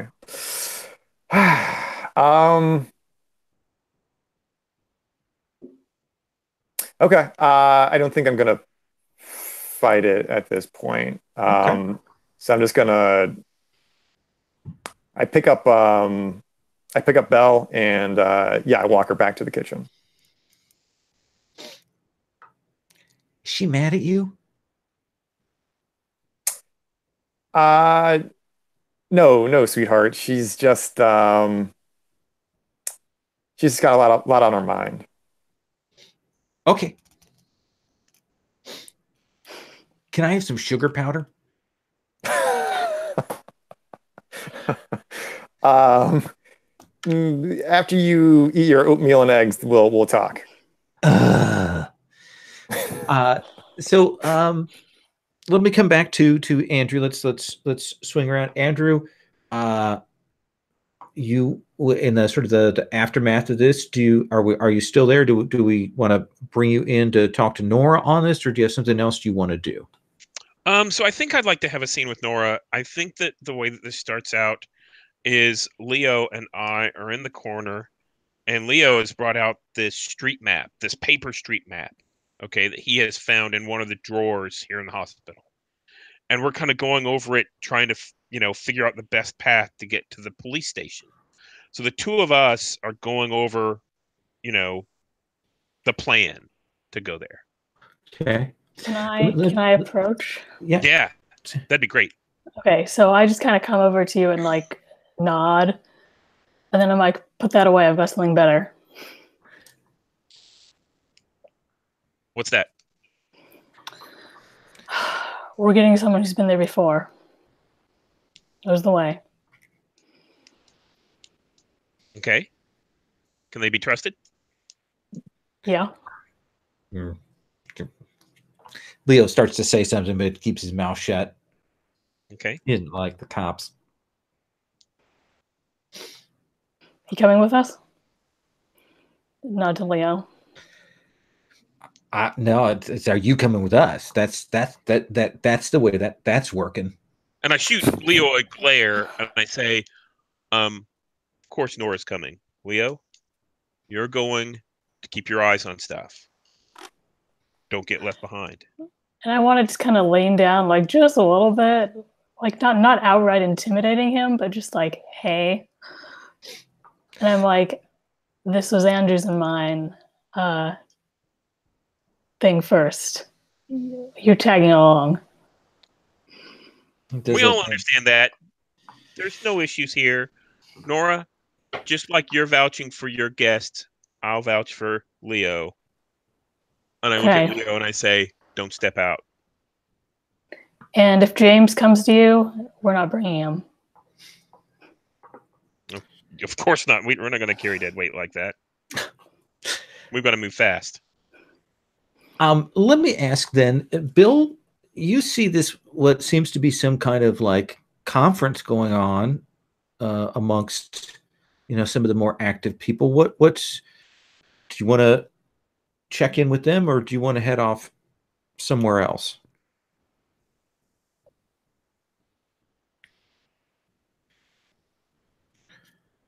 What do you think, Bill? I think I probably want to check in on them. Okay. So as you two are kind of finishing up and getting Leo in his place, you will see your representative and mine, Miss Bill, approaching. So I want to just like straighten up and like hand on my hip, like near my gun, but like it's also I'm just standing there. What do you mean? Oh, at ease, at ease. You'll know when I'm at attention. So, I mean, what's going on here? Are we planning something? Oh, we're not planning anything. I mean, I had some ideas on plans. If you, we got it covered. Are you sure? I mean, I have some. We got everything we need right here. I was elected on my good ideas.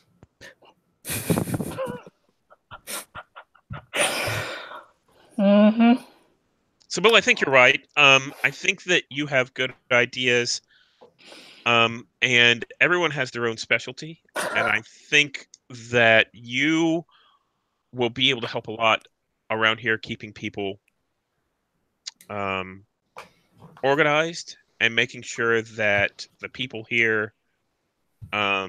So Nora and I and a couple of others are going to try and do increase the security, and that's kind of our specialty. And I think that it would be important if you help out and make sure that everyone still gets fed and that the sick are taken care of. And I think that's your specialty. And I think we'll all get along. Yes, sir. I do agree with that. You misunderstood my intentions. I wasn't here to proclaim myself as coming along with your mission. I just thought your mission was a little bit short-sighted. Maybe you might also stop by the power plant. That might be a second trip. Right now, I think we need to focus in on the chompers that are outside at our gates and keep them off of us before too many more of them show up. Well, I mean, we do only have so much electricity around here and only so much helicopter fuel. So we have a limited number of missions available. True. I don't think we're going to be, we can live without electricity, and we can live without the helicopter. We can't live with the chompers in here. This is true. I do trust our boys in blue, always. So if they think this is the right way to go, then I'm all for it. But, I could be president one day. I understand. Just saying. All right, glad to hear it. We're glad we have you with us. Me too. I very pointedly turn away. You have my permission. And Leo says, "Why are you humoring this piece of shit?" And I think I step back and I grab, Leo around the collar. I actually laugh. Yeah. And I think I walk him off to, saying some sharp words to him. I don't even understand, man. Just because you can survive through all of this doesn't mean that, it gives you the right to mouth off, Leo. Is Bill still standing there? Yeah, I think so, and I think he's just going back to his aides. Okay. Yes. Yeah. Just whatever. Yeah. So He's probably not even registered to vote. as registered to vote, everybody. As Andrew's hauling Leo off, I just want to say, yeah, you heard him. Fuck off, Bill. And your aides look like they're upset when they hear that. Like they're like kind of like really, really pissed, Bill. Yeah, actually, I think they're probably more pissed. I think they're just about at their breaking point because it's nonstop trash talk against me. I don't have to go let that get to it. Just in case, that's not it. I mean, they report to you. I mean, you're going to be president. That's the way this is going to work. And I just don't understand why you let them do that. You got to go and, look, it's okay. Okay, they're going out. They're probably not going to come back. Hopefully, we get the helicopter back. That's all we need. Just let it through. Okay, and it'll all be good. I have plans. Oh, okay, sir. Yeah, vision. We know you got a visioneer on these things. So yeah, the new America. Absolutely. Yeah. Okay. Gotta believe. All right. So they will kind of freak out on that a little. So what do we want to do here? Do we want to cut to Nora and Andrew getting the mission together and then check inside? Should we check with James here and see what you're up to? What do you feel like? Do you have a plan, James? Yeah, I mean, I think I was just going to. Well, how is the team getting to? You're not taking the helicopter, are you? No. No, it sounds like they're going on foot. Yeah, on foot. One option would be, depending on whether or not Nora and her guests are interested. Did we name the other? Who's Karen Hobbs. Yeah, Karen. Deputy. Whether or not they're okay with it is we could send the police officers to the power plant to see if they could get it working with the helicopter. I don't think they'd be okay completely abandoning the hospital. Okay. I mean, could maybe convince one of them. No, that's not. No. Because we have an entire hospital's worth of people. It's not like the police are the only able-bodied around. And if anything, I mean, taking the helicopter away might draw, would take sound and going away from us. Yeah, but then you got to bring it back. Right. But that's for later. Long-term visionary thinking at work. I'm a politician. I wonder if you could land the helicopter and just rev the engine and take care of a bunch of zombies all at once. From the hospital, or? Land it outside. Mm-hmm. Where the zombies approach, turn up the blades so that they would pick them a little up. Higher than zombie head height, so. It might knock them down to force the wind, but. True. Okay. We'd have to keep it running, and that's wasting gas. Yeah. I mean, if it works for everyone else, I mean, I was just basically going to show up, with my modified baseball bat, which I've driven nails through in a 360 kind of way. Sure. And then maybe say something to Nora, Well, let's do Sorry, that go ahead. scene. Let Yeah. here's what we do. Let's take the three of you on the sort of departure moment. Let's do that bit. Figure out how you're getting out and how you're doing that. Bring James in on that. Do that negotiation, and then we'll come back to Bill and we'll look at what's going on in the politics or other things that are happening in the hospital. Sound good? So this does frame to frame James in. Let me ask you two, Andrew, Nora, how do you think you actually get out of the building? What method does the Enclave have for getting out past the swarm of chompers outside? It's probably just some back entrance, like the fire door. Like we wouldn't use any of the main entrances, like where the ambulances used to come in, or the front doors. So a real basic, maybe something a little bit elevated up, and like a loading dock thing, and gives you a little bit of space to work in. And it's definitely one where they have some reinforcements set up so that if things come in when people are going out, they can try and lock it down there, try and barricade it. Mm-hmm. So you're back there in that loading area with that sort of lovely industrial smell that still hangs around, of motor oil and fumes and stuff back here.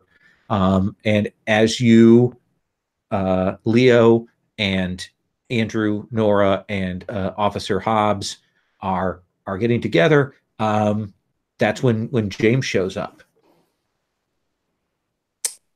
I just raise an eyebrow at you, like, what the hell are you thinking? It looks like you guys could use a hand. I kind of want to pull you aside at this point. Okay. And say just like, she needs someone. Are we just going to leave her here?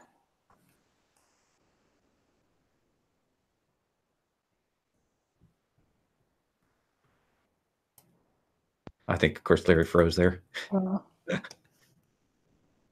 You will always freeze when someone's asking you a question or asking you for a roll. There you go.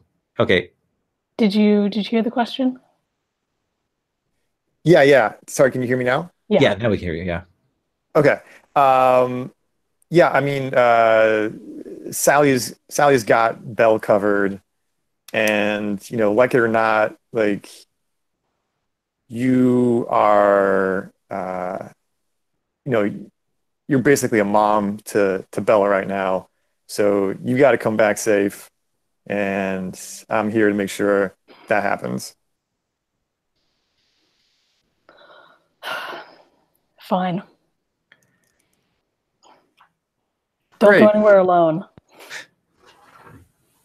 So if I'm not mistaken, we have weapons. Is that right? Yeah, but it'll be like basic weapons, unless it'd be like bats and any kind of other hand stuff. You might have a couple of pistols among you.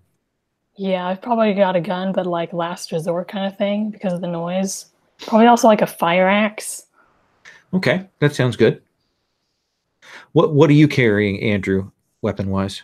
So I think I have a no frills 9mm. Okay. And then how is it that you happen to have a gun with you? Is it people ask about that, or is that something unusual? I don't think anyone really looks or asks any questions about it. Okay. Until they do, and once they do, then we can talk about it. Okay. All right. And I think I have like I probably have like a pipe. Yeah. Okay. And Leo doesn't have much in the way of weapons. Leo seems more like, if shit goes south, he's going to run kind of guy. But he's got like duffel bag and backpack and things like that. So he is ready to act as the mule in this. And you have like a bat with some nails in it then? Yeah, that's my primary. I think I do actually have a shotgun, which I think was probably for like self-defense back at the diner. Oh yeah, absolutely. But probably not. Yeah, super loud. But like not, I got like one box of shells. I wouldn't Okay. like have a lot of ammo. Okay. Sure. And I want to shoulder check Leo somewhere early in this process. Now, I'll wait till you come back here. A little stutter there, Larry. oh, sorry. That's okay. My So you want to Wi-Fi shoulder check? Leo? Yeah. Just let them know What that are I got you eyes trying to do? on them. Okay. Yeah, So I'm watching them. you kind of lean in, do that hit on him, and he's like, whoa, whoa, whoa, whoa, whoa, whoa, whoa, whoa, whoa, whoa, whoa, whoa. Sees the bat, sees the nails, and he's like, yes, sir, sir. Whatever. Yeah, okay. And he definitely, steps away from you. He doesn't like it. He's got you who doesn't like him, and he's got two cops, and it's only his pal Andrew, and so he's like, I know who's gonna die. Who's gonna get cut loose when all this goes down. I know what's gonna happen here. Oh, I kind of like him. Well, All right. So what I'm gonna do is we're going to make a plan, and essentially you're going to tell me how it is, what does it look like, what's your approach for getting over to the police station. And this is a little bit like Blaze in the Dark, where you kind of tell me what we're going to do, and then we figure it out, and then we do kind of a poll to see where we are when things go wrong. How is this using brute force to get through? Is it about being implacable? Is it about pure stealth? What do you think? I think it's stealth and planning. We're trying to stick to an area where the chompers wouldn't go and slip past them. How does that sound? Yeah, definitely, because there's not very many of us. So like stealth first, and then only if we have to. Awesome. And I heard you give us that plan, Andrew. I like that. That's good. Are you down with that plan there, James?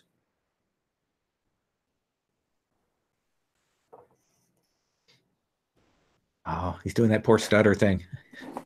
Sorry. Okay, so you might want to drop out and come back because you're getting that stutter from you. Oh, still? Yeah. I'm good with the plan. Okay. So here is what we're going to see you do then, Andrew, is his plan isn't supported by a lot of resources and a lot of people. I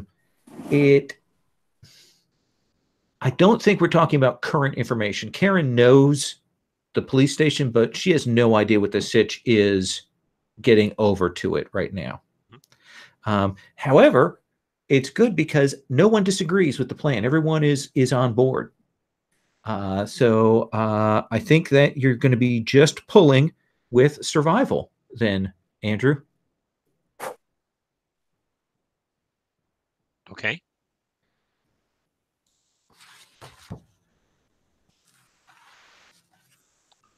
So I'm going to pull. Yep. My survival is 2. Okay. I click on that, and I got 2 miss cards. 2 miss cards. So you head out into the lands, and you're used to the kind of setup of the zombies outside and how everything is laid out there. And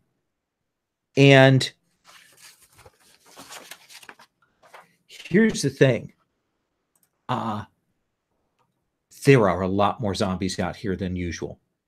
Like, you're expecting they're kind of massed up by the hospital. And they are, but the numbers are larger than you've seen before. This is the largest number of zombies that you've seen. And you're maybe halfway on your trip to the police station when it goes south. Tell me what, Nora, what's the area? What kind of locale are you in when things go wrong? Well, this area is fairly rural, so there's not going to be like any tall buildings. There's probably like just a small town nearby, and maybe the police station is like on the other side of it. Okay. So we're like not quite to downtown. Downtown is like one street.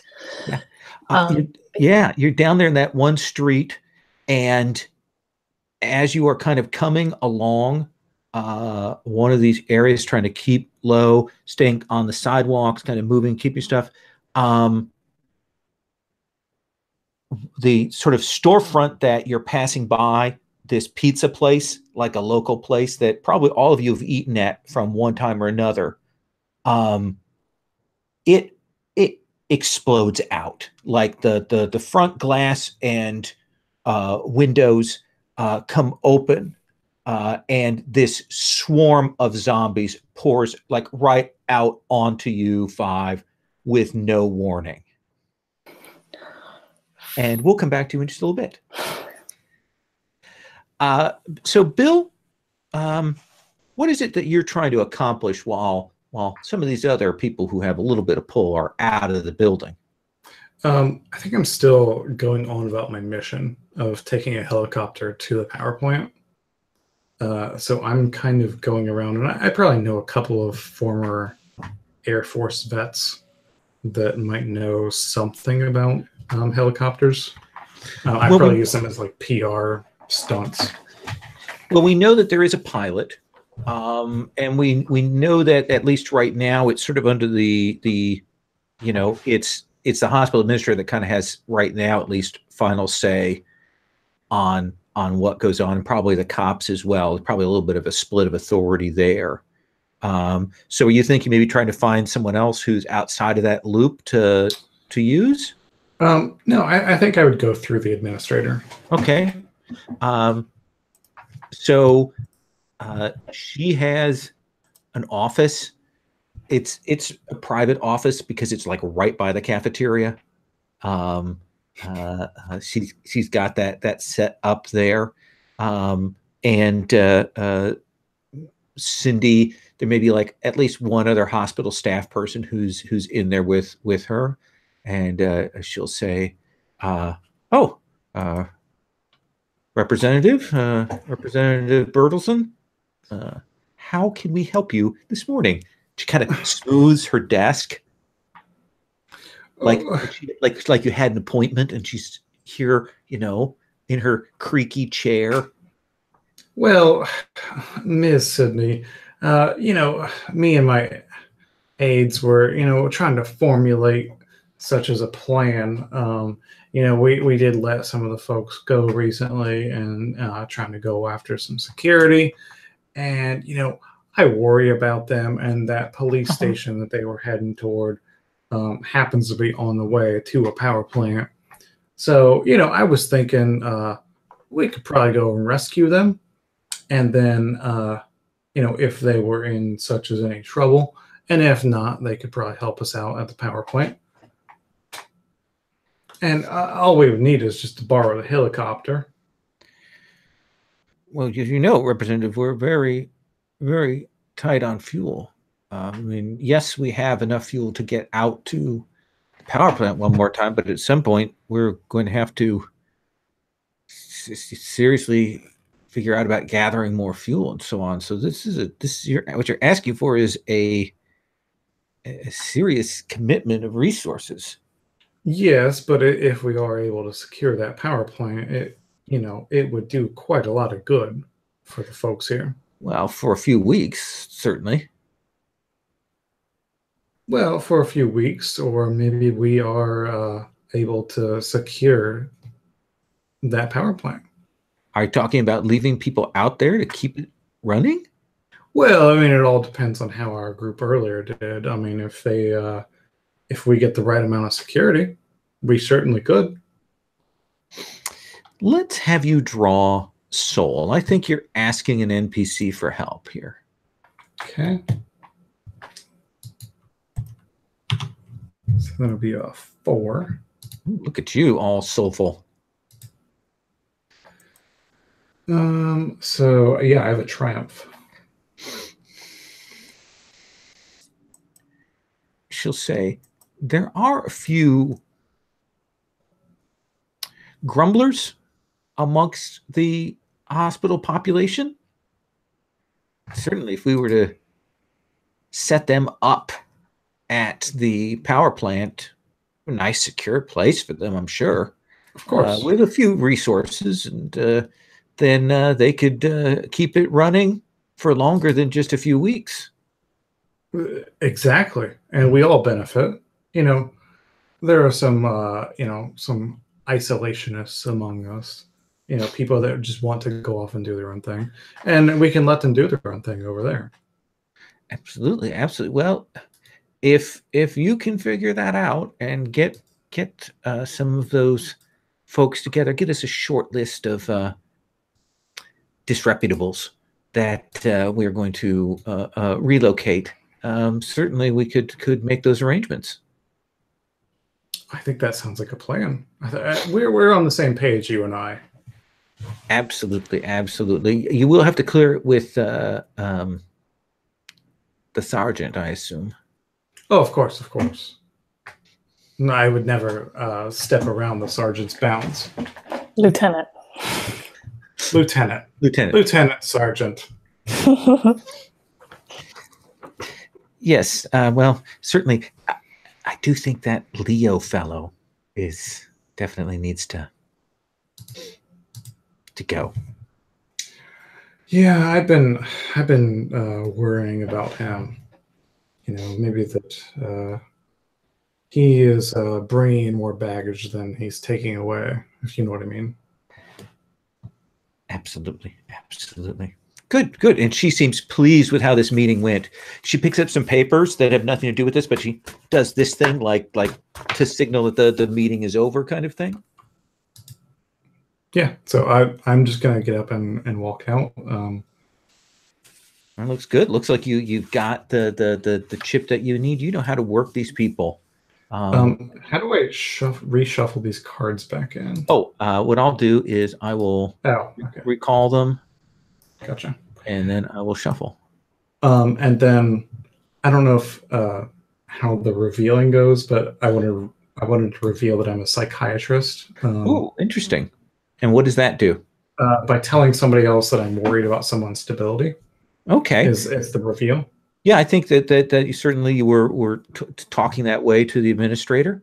And what's the actual effect of psychiatrist? So when I open up to someone or someone opens up to me, I pick an additional option. Oh, very nice. Okay. All right. So we've got a psychiatrist who ran for Congress in Florida. It seems like it checks out. All right. So you are all about to be killed. Andrew, what do you do? I put myself between the rest of the group and the swarm of zombies that come smashing out. I tell them run, and I make noise and head off tangent, just in another direction. Okay. So you want to go on point. Yes. And you want to try and fool them, is what I'm understanding, right? Okay. That sounds great. Okay. So let me look now. The go on point move. Let me check one thing on that, because that move's a little odd, and I had this problem before with it. Go on point. They suffer for the whole group. Okay. So you'll be drawing steel. Okay.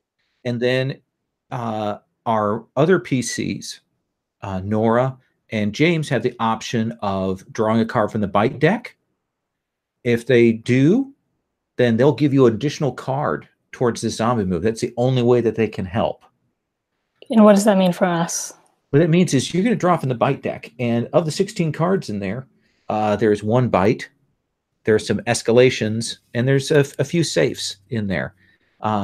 Basically, you kind of pushing your luck.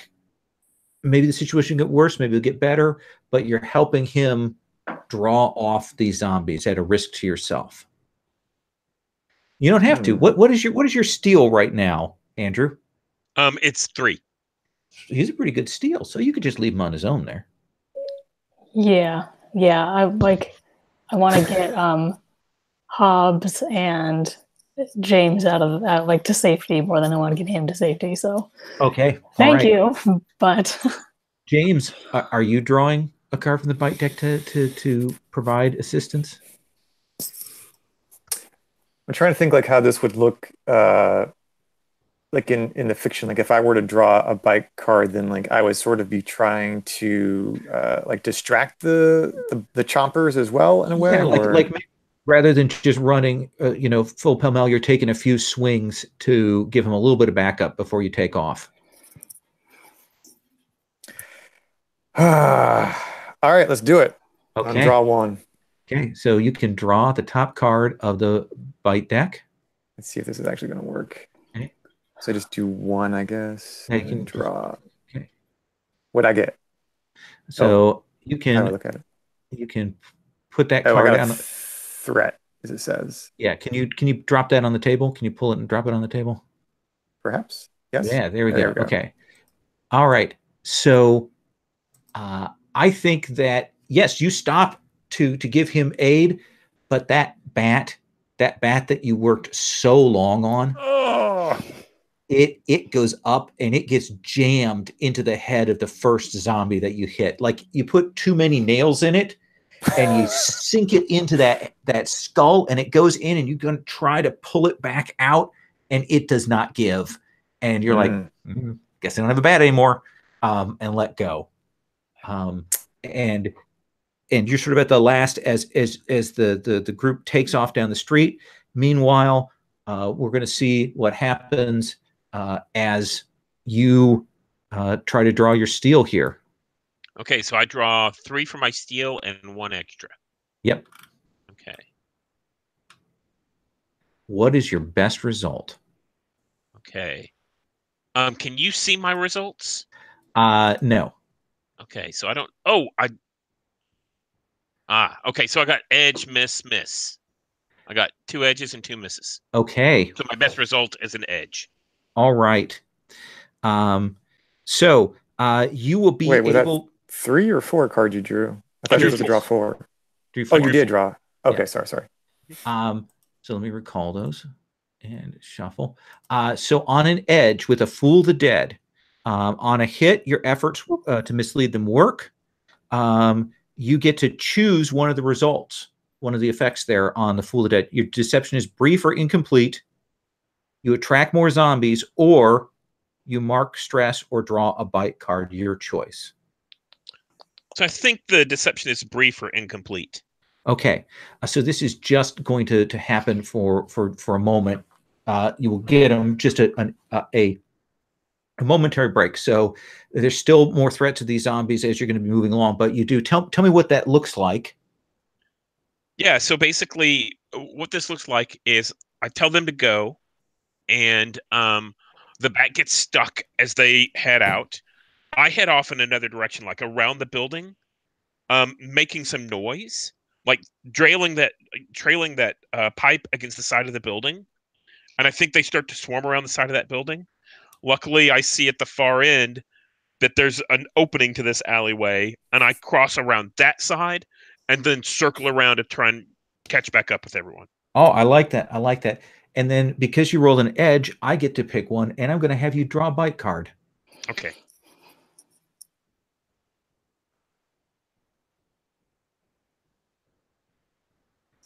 And you can drop that on the table. There we go. Yikes. So while you do get these zombies off your tail for the moment and get the group some breathing space, like they're coming, like more of these buildings, like flocks of these things are coming out. And so by the time you rejoin with the others, you guys realize that you're going to need to do something about this, either hole up or figure out some way to take some of them out or something. Otherwise, they're going to overwhelm you before you can even get to the police station.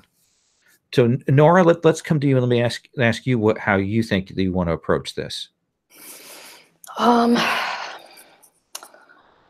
If we can get into one of the buildings, could we like get up onto the roof and travel even a short distance that way, or are they far enough apart that wouldn't be feasible? Well, I think you could probably barricade yourselves, to cut off them following up on a building, to give yourself some protection there, and then see about figuring out a way to use the crossing the buildings to get some distance. Is that kind of what you want? Yeah. Okay. So what building do you go into? What's the nearest one? And what is it? It is like one of those antique stores. Okay. Yeah. So this is one of those antiquing stores. It has all of the rocking chairs and Florida souvenirs in the window. It's now it's been in the humidity and stuff. So already there's mold and algae on the inside of the windows there. You all will rush in to get in here and find stairs to the upstairs. And how would you barricade this? There's probably like some armoires or like dressers, like big furniture, big like heavy wooden furniture, like maybe even 100 years old. Okay. Just shove that up against the doors, and like they've probably got some big windows in the front too, so blocking those as well. Okay. So when you barricade a place against zombies, you're going to draw survival. On a hit, the location is mostly secure. Okay. So I'd like to help with this. Unfortunately, with zombie moves, you can't help people. Okay. All right. Well, I've got 2 in survival, so. Okay.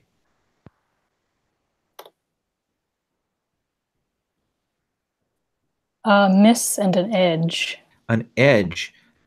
So you can mark stress, or you can suffer harm. Let's take stress. That is the better call, because harm is the way that you die in this game. Besides the fight card. So yeah, you will get this barricaded up, kind of locked down, and you'll be able to head up to the roof. And again, that smell, you know what it's like when a place has had the damp in it. It's got all that, anything that like they have like stacks of old Hardy Boys and Nancy Drew mysteries and all of those pages of war stuff, and it's just nasty, like trays of baseball cards, and they're all sodden at this point. But you'll get up through the attic of back storage knickknacks and crap, and get up to like the 3rd floor of this. And you describe the downtown as sort of small downtown. So I'm imagining it's like one street of kind of connected buildings is sort of what you're imagining. Maybe not even necessarily connected, but yeah. Okay. So Larry, I'm going to come to you with James here. It looks like the next step would obviously be to flee the dead, but I want to see if there's anything else you want to do here. I think I am looking around for a replacement weapon. Oh, okay. Because right now all I got is my shotgun, and that's that. So that is a move. Okay. It is called foraging for supplies. And what you do is when you forage for supplies, you're going to draw 3 cards from the survivor deck. And then for each hit that you get +1 gear. A triumph is going to be +2 gear instead of +1. And then you can push your luck. And we'll talk about what the levels of gear are. But go ahead and draw 3 survivor cards. Okay. At this point, there's no chance that anything bad's going to happen to you. At this point. That's good to know. I got 2 misses and an edge. Okay. So right now, you're standing at finding one gear value, which is a useful but disposable thing, like a flare or a few rounds of ammo. Now, if you'd like, you could push your luck. And you draw the top card of the bite deck. And then you get to draw 3 more cards. And you've already gotten some misses out of the way. So, look, you're losing money not doing that. Oh, that's very persuasive. Yeah, sure, why not? Oh, Okay. this pushing the luck mechanic is kind of, yeah, it's So intense. draw the top card of the bite deck. Okay. Aha, safe. Safe. Okay. Drop that on the table. And I will put that Yes. down the discards. There we go. Beautiful. Well, now there's some cards out of there. We've gotten one of the safes. So you get to draw 3 more cards from the survivor deck. Awesome. And we'll see what you get there. A triumph and 2 misses. Okay, so you get 3 gear total. So 3 gear is useful, but difficult or bulky, like lots of ammo, medical supplies, a weapon. Okay, let's see. What would be... What kind of weapon would you find in an antique store? Maybe some kind of... It's Florida, so it could be a katana. But that katana's not bulky, though. Or, I mean, it's long. Yeah, it's kind of bulky. I guess so. Okay. If you want that, or is there something else you want, like a musket or something else? I'm thinking like a some kind of axe. Yeah, I think it's some kind of axe, but it's maybe maybe not like super well balanced or something like that. Like someone has like a replica Viking axe that they've gotten from one of those like online replica weapon things. It's pretty solid, but it's a Viking axe. It's something like that. Yeah, like both sides have the blades coming out. Right. What about a conquistador like big pointy Bardiche? Yes. So yeah, you got an axe. It's got the little serial number of authenticity on the handle there, and it's been weathered. So yeah, it's covered in runes. Yes. Got this Viking axe. You figure that it probably actually glows in the dark. Sweet. So we will come back to you, that this group on the roof of that building in a moment. We'll see what the result is on your fleeing from the dead. Let's come back to you, Bill.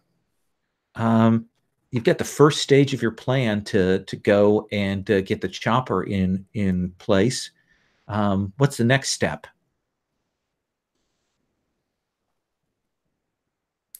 You muted. Yep. Next step, I need to get the pilot.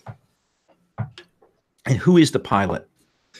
I think the pilot is he used to be he probably dealt with helicopters a little bit in a previous war. And I will say his name is Samuel Tedison. Okay. And I think after that, like after he came out of the military, he just ended up going into he became a computer programmer. Okay. And Tedison is, you can tell, like a little nervous and wound up. That last helicopter trip seems to have caused more problems than it did good. So he is on edge when you go to talk to him. I mean, Tedison, we just need your Sam, just Sam. Yep, Sam. We just need your services for just a bit longer. I mean, you are serving technically by piloting this aircraft. You are serving for the future president of the United States. Who? Well, that would be me. I'm actually 37th in line, and if you think about it, I mean, I doubt any of the other ones survived. Look, we don't want to go out again. The last time we went out, when we came back, I mean, there's so many out there right now. There's just so many. It's like a fucking ocean of zombies that's come this time. And I told those guys last time we shouldn't have done just that scouting thing. I mean, our fuel is really low. I mean, I clocked it from here to the plant and back. Like, we might be able to make that if we took no diversions, but I mean, we would have to take a diversion. You know, some of our folk are out there scavenging. We just pick them up on the way. But I do have an idea. You know, we might be able to wrangle some of the zombies, some of them chompers, maybe distract them a bit. But you hear what I'm saying is if we divert, there's every chance in the world we won't be able to bring the helicopter back to here.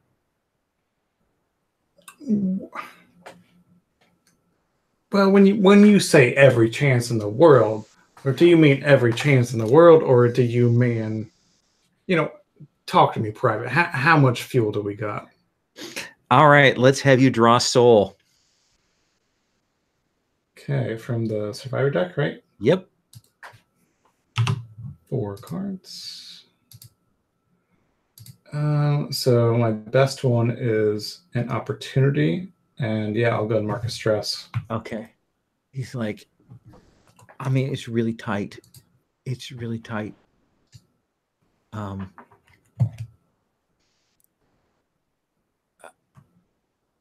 I don't want to die out there, but I mean, if you say we have to do it, if there are people out there that are trapped, and we ain't necessarily stopping. Well, and this may not. Well, I mean, if we're gonna pick them up, we gotta hover then. Well, yeah, we ain't gotta land. Yeah, but it's not like. But it's not. That's not how it works. This is. I just. Okay, if you think so. If you think that's what we need to do, I can do it. Well, I mean, I was just thinking, you know, we ain't got to land, and you know, I ain't know how the helicopters work, but I was just thinking we could fly it over, and we have an older lady here that I was thinking could come along with us. She's suffering from some dementia. And maybe she could distract the zombies for a bit. Them chompers, you know, get a bite to eat and leave us alone.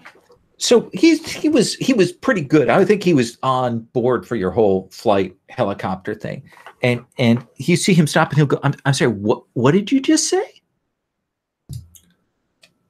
Look, I mean, sometimes you got to do what's best for everybody. Are you talking about throwing an old woman out of the helicopter into the horde? I'm talking about giving, you know, she you know, my daughter's best friend, Dr. Viswan, or Nurse Viswan, I'm sorry. You know, she always talks about how this old lady talks about how her grandma, you know, was in the Russian Air Force back in the war. And she just wants, you know, one last ride. Why don't we give it to her? Is that so bad? He goes, "You're a fucking monster. Like, I'll fly I'll fly the helicopter, but I'm not pushing an old woman out of the helicopter. You do that, you get to put your hands on her and toss her out." Private, all I'm asking you to do is put both of your hands behind that steering wheel of that helicopter. Yeah, I don't want to know about the old woman. I'll fly your helicopter, but I'm not going to throw Mama from the train. Okay, there we go. That's what's not happening. Agreed. And he looks a little shaken, but he will go. When do we need to go? Sooner than later. It's I mean, Get your gear on, flight boy. okay, all right. And he will go to get loaded up. And who are you taking with you, Bill? So I think, taking him, taking at least one of my aides, Okay. taking Maya, and then the big conversation is whether or not I can get Maya to bring Irina. So you want to convince Maya to let you bring her along. And what are you telling her? Are you telling Maya you're just taking her along for sightseeing, or are you giving her a sense of the plan? No, I think I'm hiding it completely from Maya. I think Maya has told me several times that this older Russian lady, she's, you said it yourself that she was suffering from dementia. And I think maybe she talks about the stories she used to hear about from her grandma flying in the war. Absolutely. So I think you are directing your ally to take action, which means you're drawing 2 cards from the survivor deck. You're asking her to help you along with this, which is fits with her empathy. So you're going to draw 3 cards.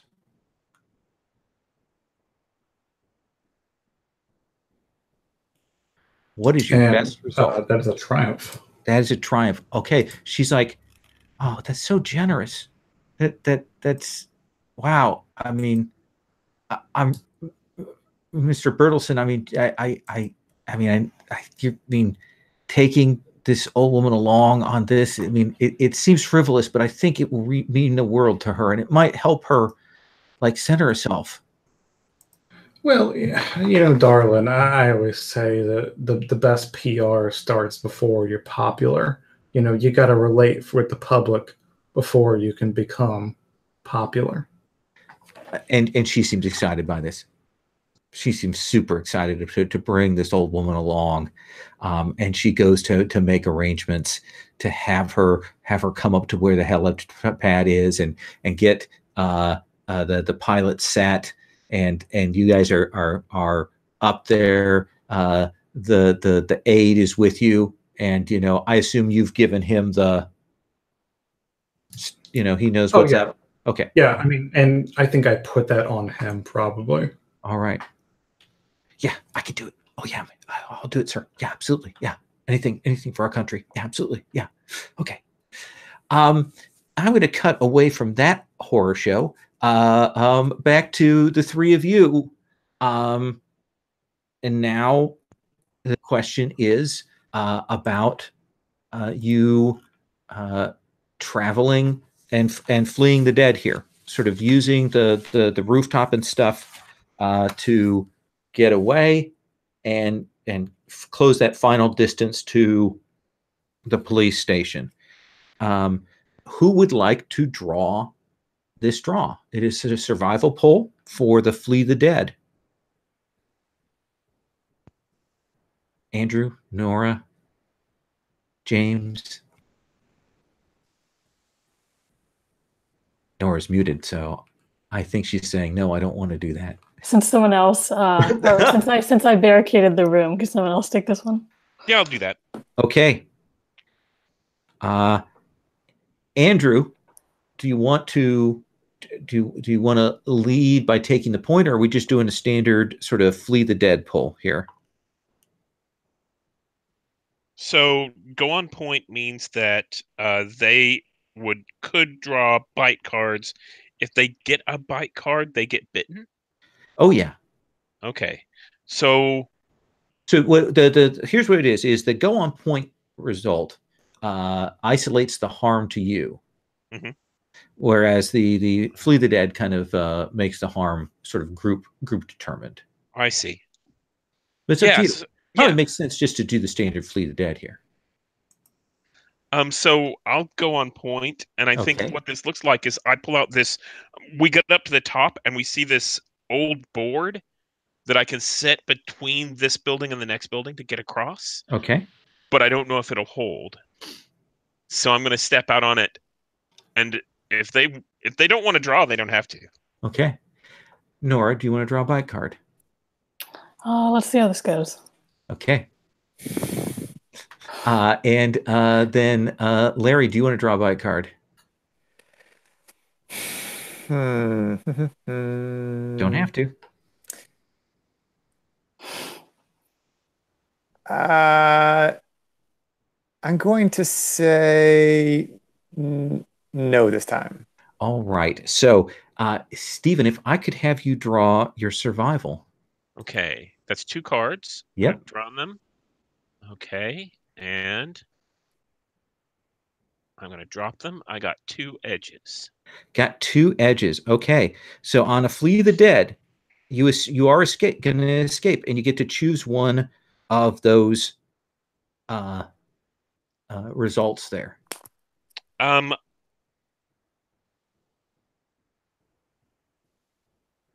So there's harm and there's something else. On the Flee the Dead, you run into another danger or crisis. Right. You leave something valuable behind. Stress. Or you draw a bite card or suffer harm, your choice. I think I'll leave something valuable behind. Okay. What is it that you leave behind? Or who? I think that as I am, edging out across this board, I kind of lose my balance and I drop that pipe. Okay. Down. You've had this since the beginning. It's solid. It's been super useful. It means you haven't had to use your gun, and then it'll go cling, ding, ding, ding, ding, ding, ding, ding, ding, bing, ding, as it hits the ground. But the board is solid, and the group can make their way across these rooftops and get to the far end of the buildings and get to kind of that fire escape. And you're getting ready because, attention has been drawn off. This is you escaping from the zombies. But it's probably at that moment that you hear the sound of the rotors as the helicopter comes passing over. And let me ask you, Bill, you see them going down the stairs, the fire escape on the far end of they're making their way towards the police station. Do you want to stop here? Do you want to head on to the police station? Do you want to draw the zombies off with your offering to the dark gods? What do you want to do? I think I would head on a little bit, like going toward the police station. All right. You drop off the package. So we're going to cut, and we're going to end here tonight with the chopper having passed over you, making a huge amount of noise. And that sort of wave of zombies that had kind of been pulling back is now following it towards the police station. Your group of 5, you're in front of it. You're in front of that tide. So you've got the room to do it, but there are more zombies coming. And pick up next time. Thank you, Mr. Future President. I hope that's okay. Is that a okay place to stop here? Yeah. And next time I'll check in and I'll see what people we'll see where everybody's at. Everybody's cool with the systems. We'll check in if there's anything people want to definitely see, and we'll get that set for next session. Sound good? Okay. All right. I'm going to stop the broadcast.